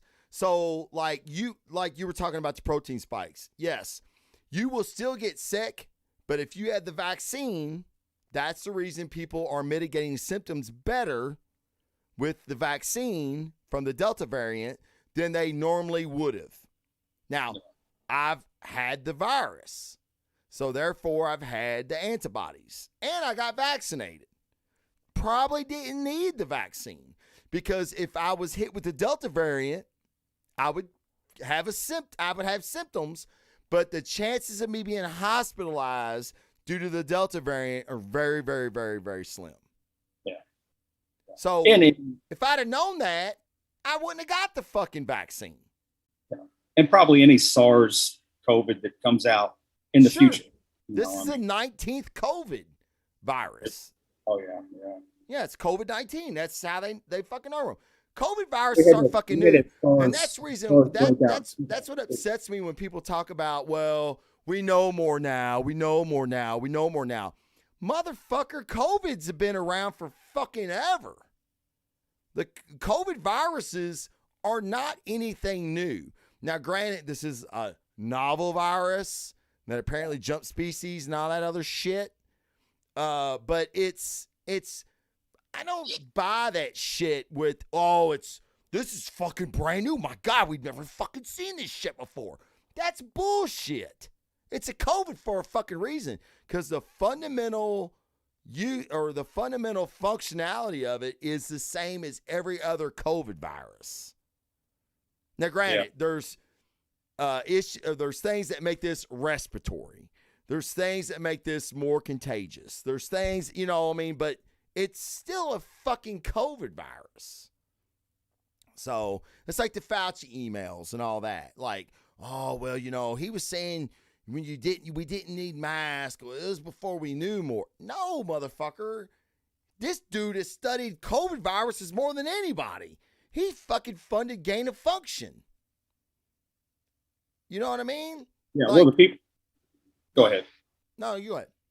Yeah, well, I don't know if I was going to make a complete point. It was something I watched about the two fairly young guys that came up with the virus. I mean, they had been studying coronavirus. I mean, they were way ahead on making this vaccine than they thought they would ever need to be when it happened.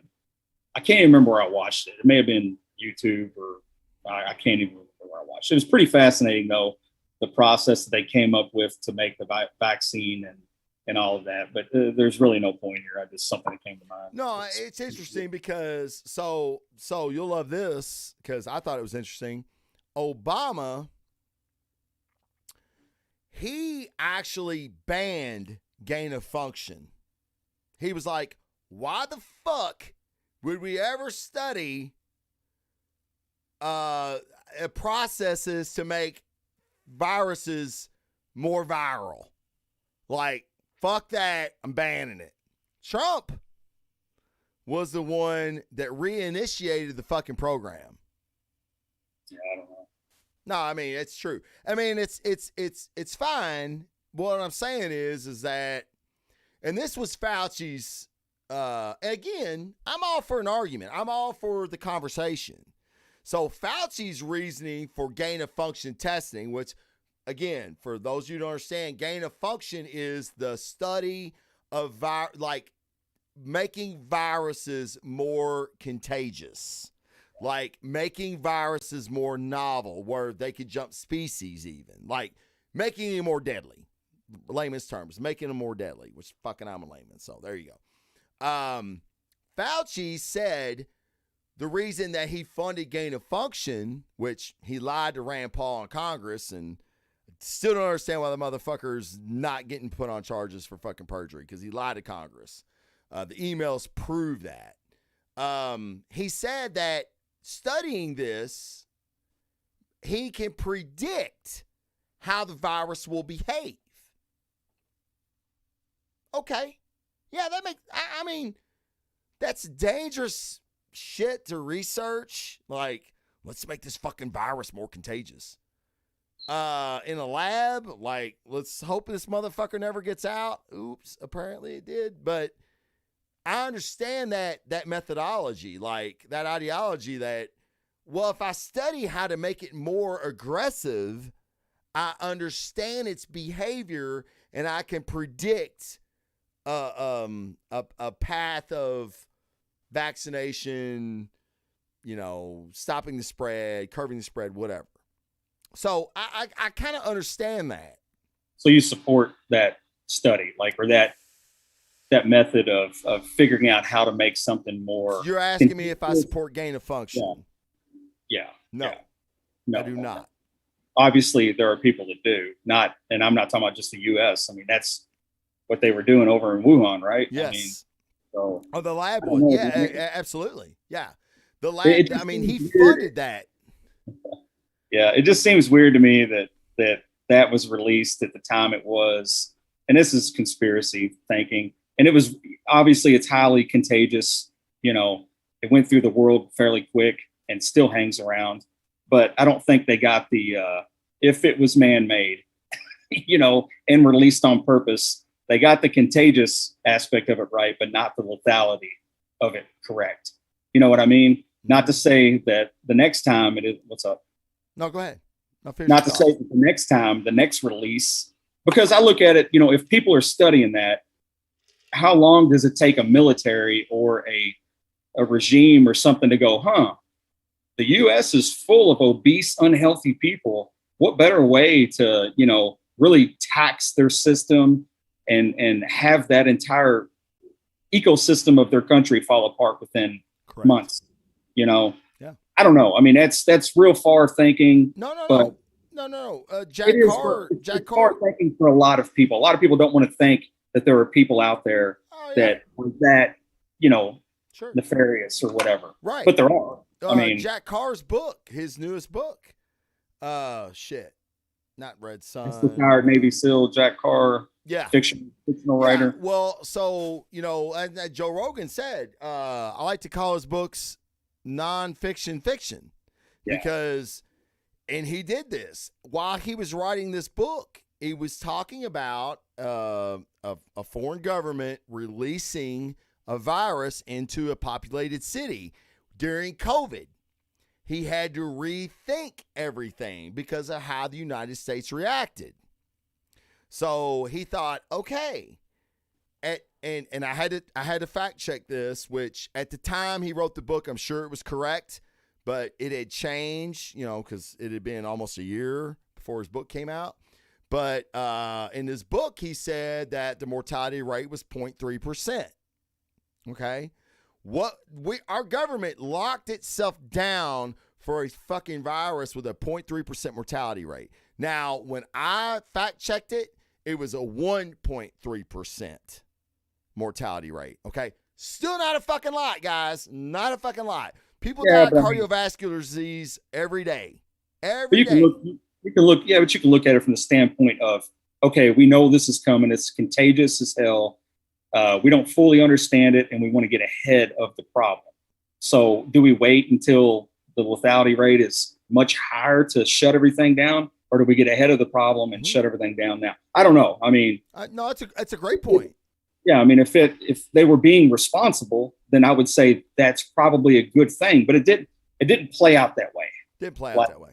You know, and now it's kind of like, I don't know. Yeah, we shouldn't have shut it down.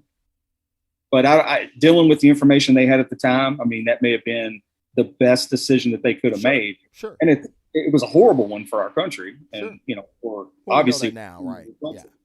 I can't get a pizza within an hour and a half because I got no drivers to work.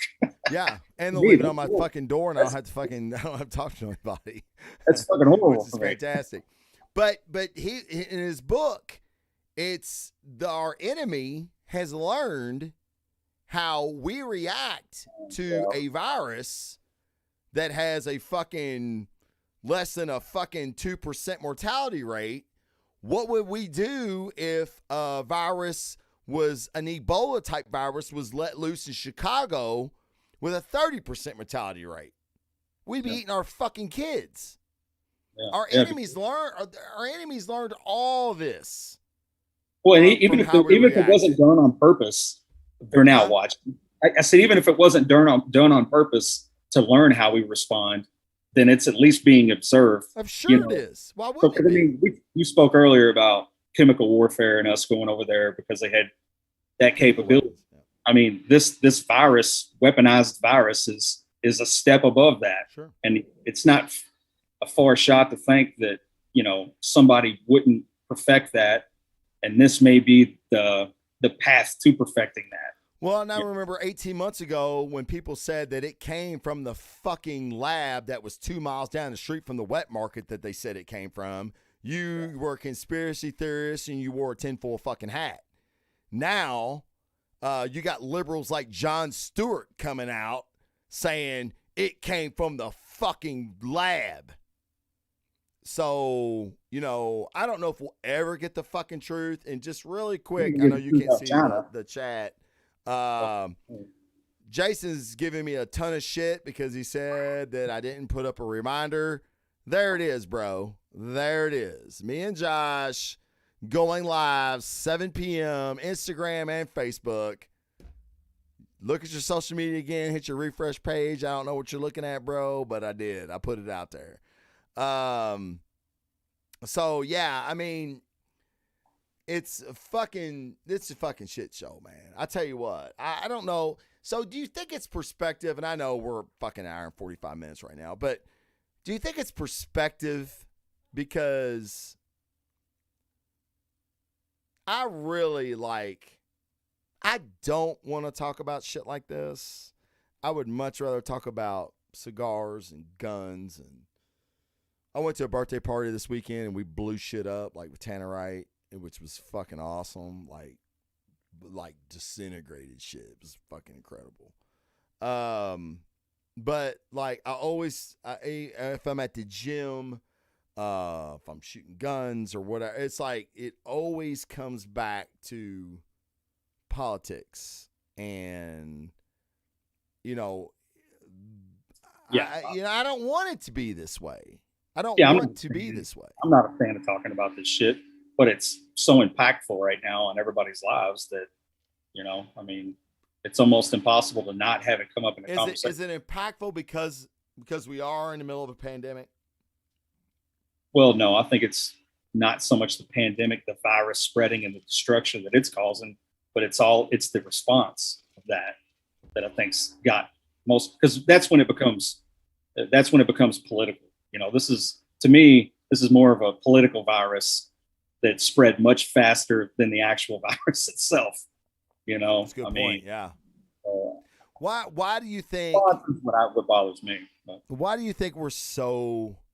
How do we stop being so divided?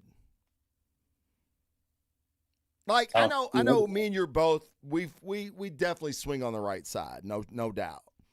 But we have. I don't want to say liberal because it's a fucking curse word to me. We have democratic views on certain things. I wouldn't call us moderates by any stretch either, but I know you as well. We are all for the conversation. I can have a conversation with someone about why something should be done, and you know what I mean. Yeah. But why is emotion everybody's first form of currency now? Everybody just wants to get fucking mad. And we talked about earlier, I get triggered. You get triggered. Mad as hell.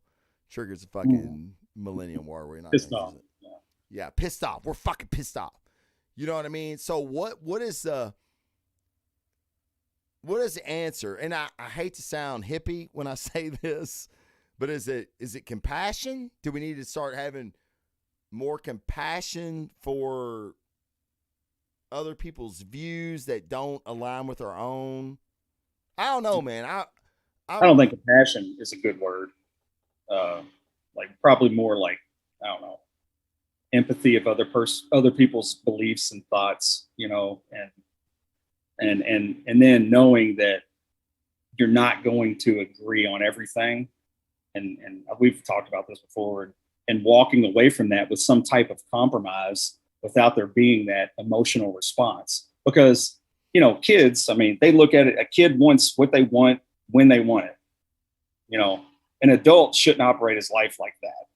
But I think a lot of people do because they don't want to be able, they want to win. They don't want to walk away from a conversation with a compromise. But I know from dealing with, not to bring up my daughters, but a compromise, and custody issues and all of that kind of stuff.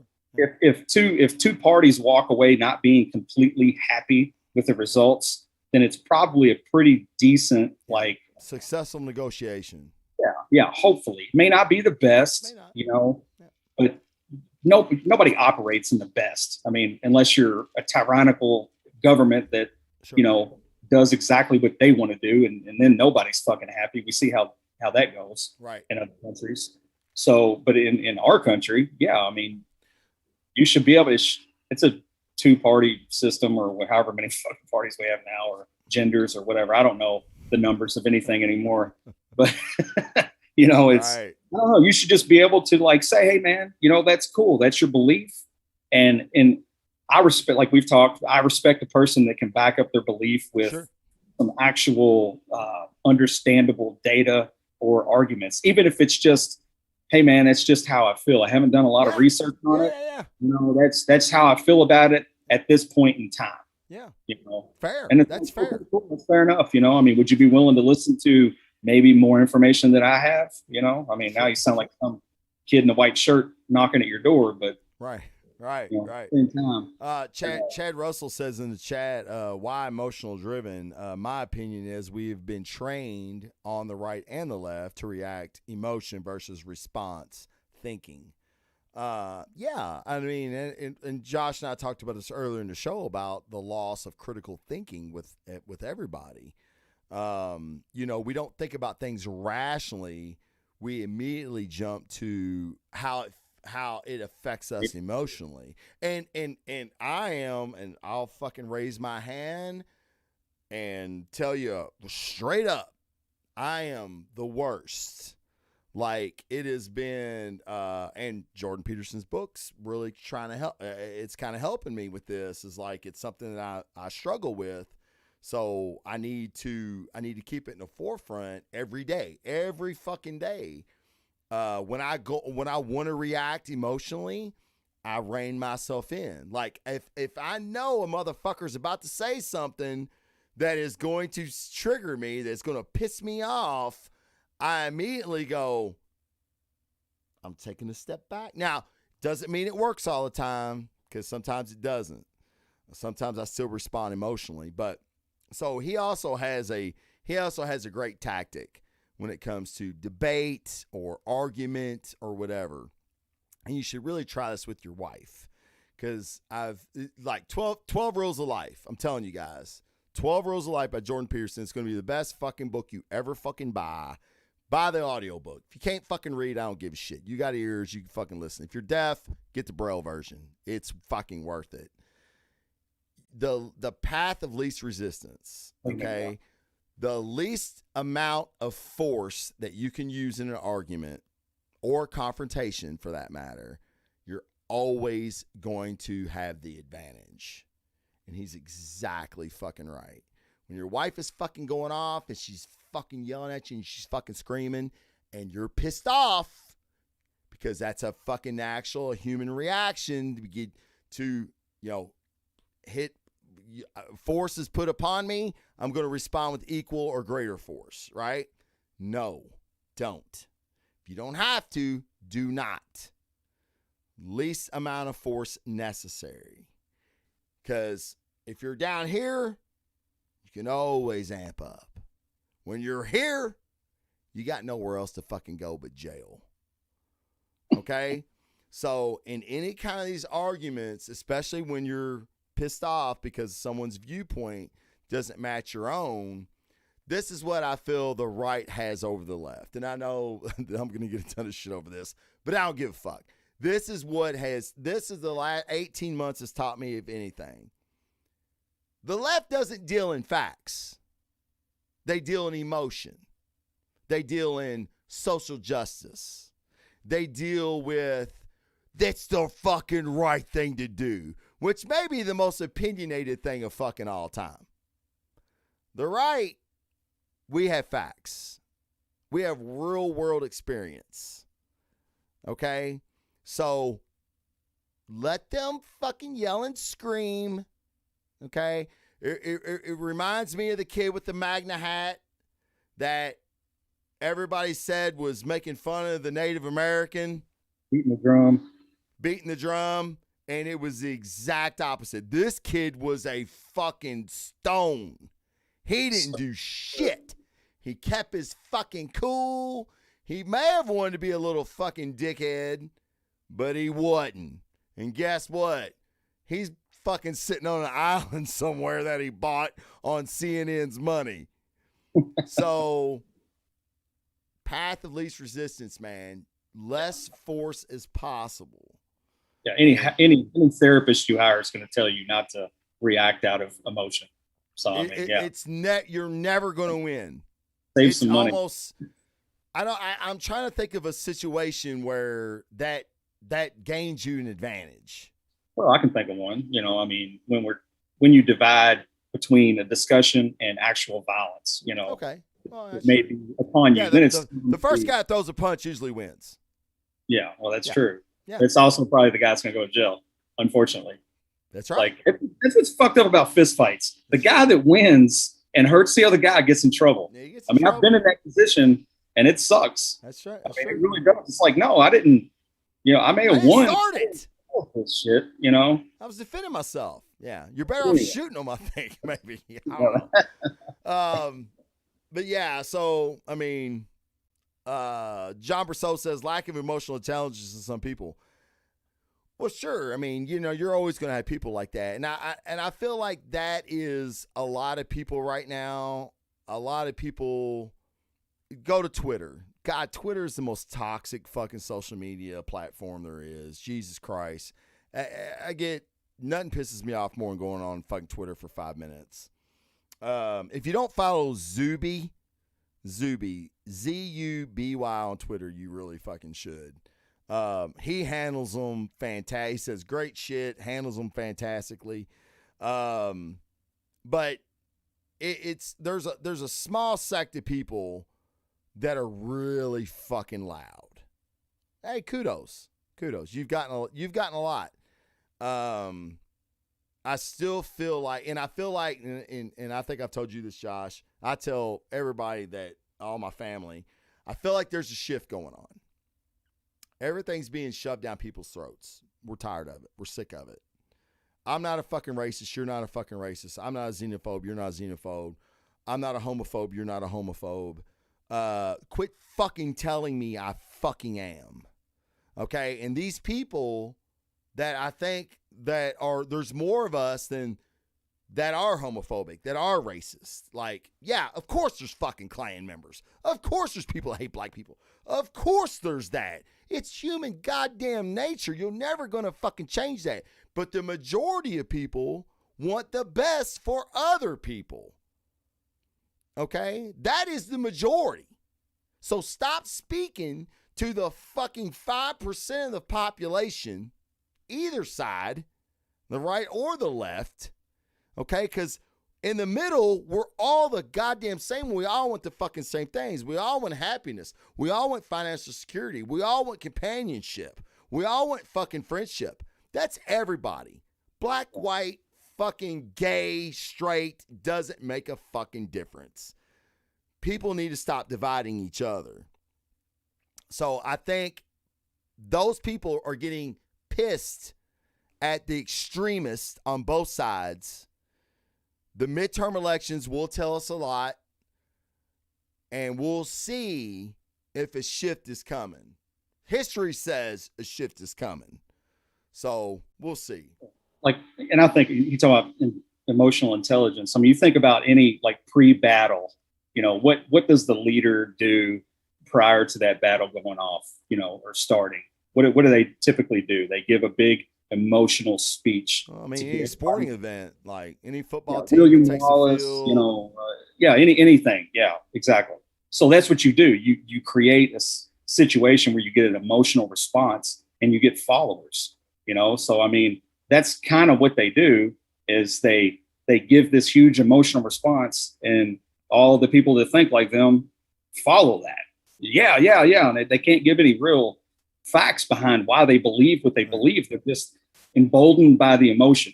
You know what I mean? Well, yeah, because they don't have any true purpose in life. They don't have any true vision.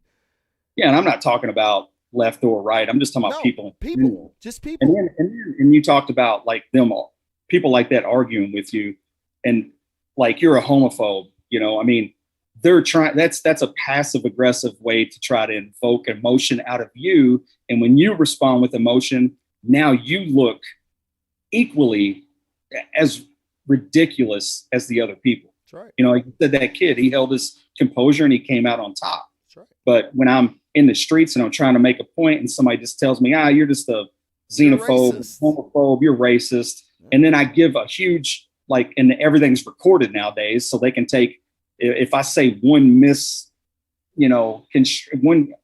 one sentence that can be construed as anything, that's what'll be pulled out, and so they want to invoke that emotional response from people. That's right. And that's just, that's just human nature. I get it. But me, I have to be more intelligent and know that that's happening. That's right. I have to know that this, if my wife is emotional about something and maybe because I lose my control too, and I'm emotional, hopefully in situations like that, she knows that I'm just being emotional and we can walk away from this argument and come back and readdress it at some point. That's right. You know what I mean? Right. When we're both able to have a civil discussion that we can see each other's views. And that's no different with relationships outside of marriage or friendships or, complete strangers that you meet. You may not be able to come back and readdress that with strangers, but, right. You just make people walk away with like, okay, whatever, dude. You had your emotional rant. I look retarded for not responding, but they're not retarded. Shit. Always going to get on me for that one. But whatever the new word is that we can. That was you. Yeah, you're being mean. I'll edit it out. Don't worry. All right.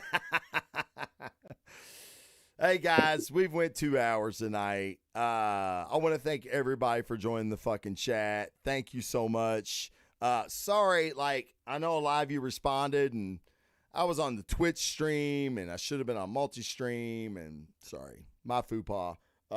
I'm drunk.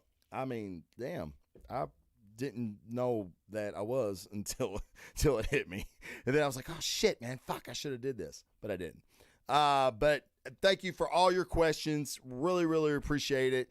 If you have any kind of topic that you want Josh and I to discuss, and you would like to be a part of, you can join the chat. Josh and I will discuss. I'll give you a shout out on the air.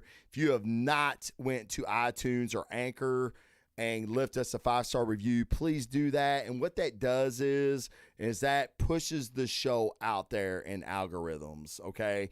And with the Alpha Bro Show name, whether it is or not, there's a lot of, I'm going to say we're going to get a right conservative stigma because of the name of our show. So they're not going to push us unless people share it. So I really, really, really need you guys to share the show. Okay. That would be fantastic. I am a little behind on the audio version of stuff. Audacity's the website that I use. It's been really fucked up lately. So I'm going to try to get 3 episodes out tomorrow for you guys. I know some of you guys cut grass and go to the gym and you listen to us while you do cardio, which you have no idea how greatly we appreciate that. But again, for everybody that supports the show, thank you so much. So glad we got a lot of feedback, the Josh being back. Hopefully next week I can have Josh and Phil on. I think that'll be a fantastic conversation. And if you guys, again, your topics, send them in. We'll talk about them. Other than that, have a fucking great, great rest of your week. Have a safe rest of your week. And always, always, always, guys, strive to be alpha. Josh and Travis, we're out.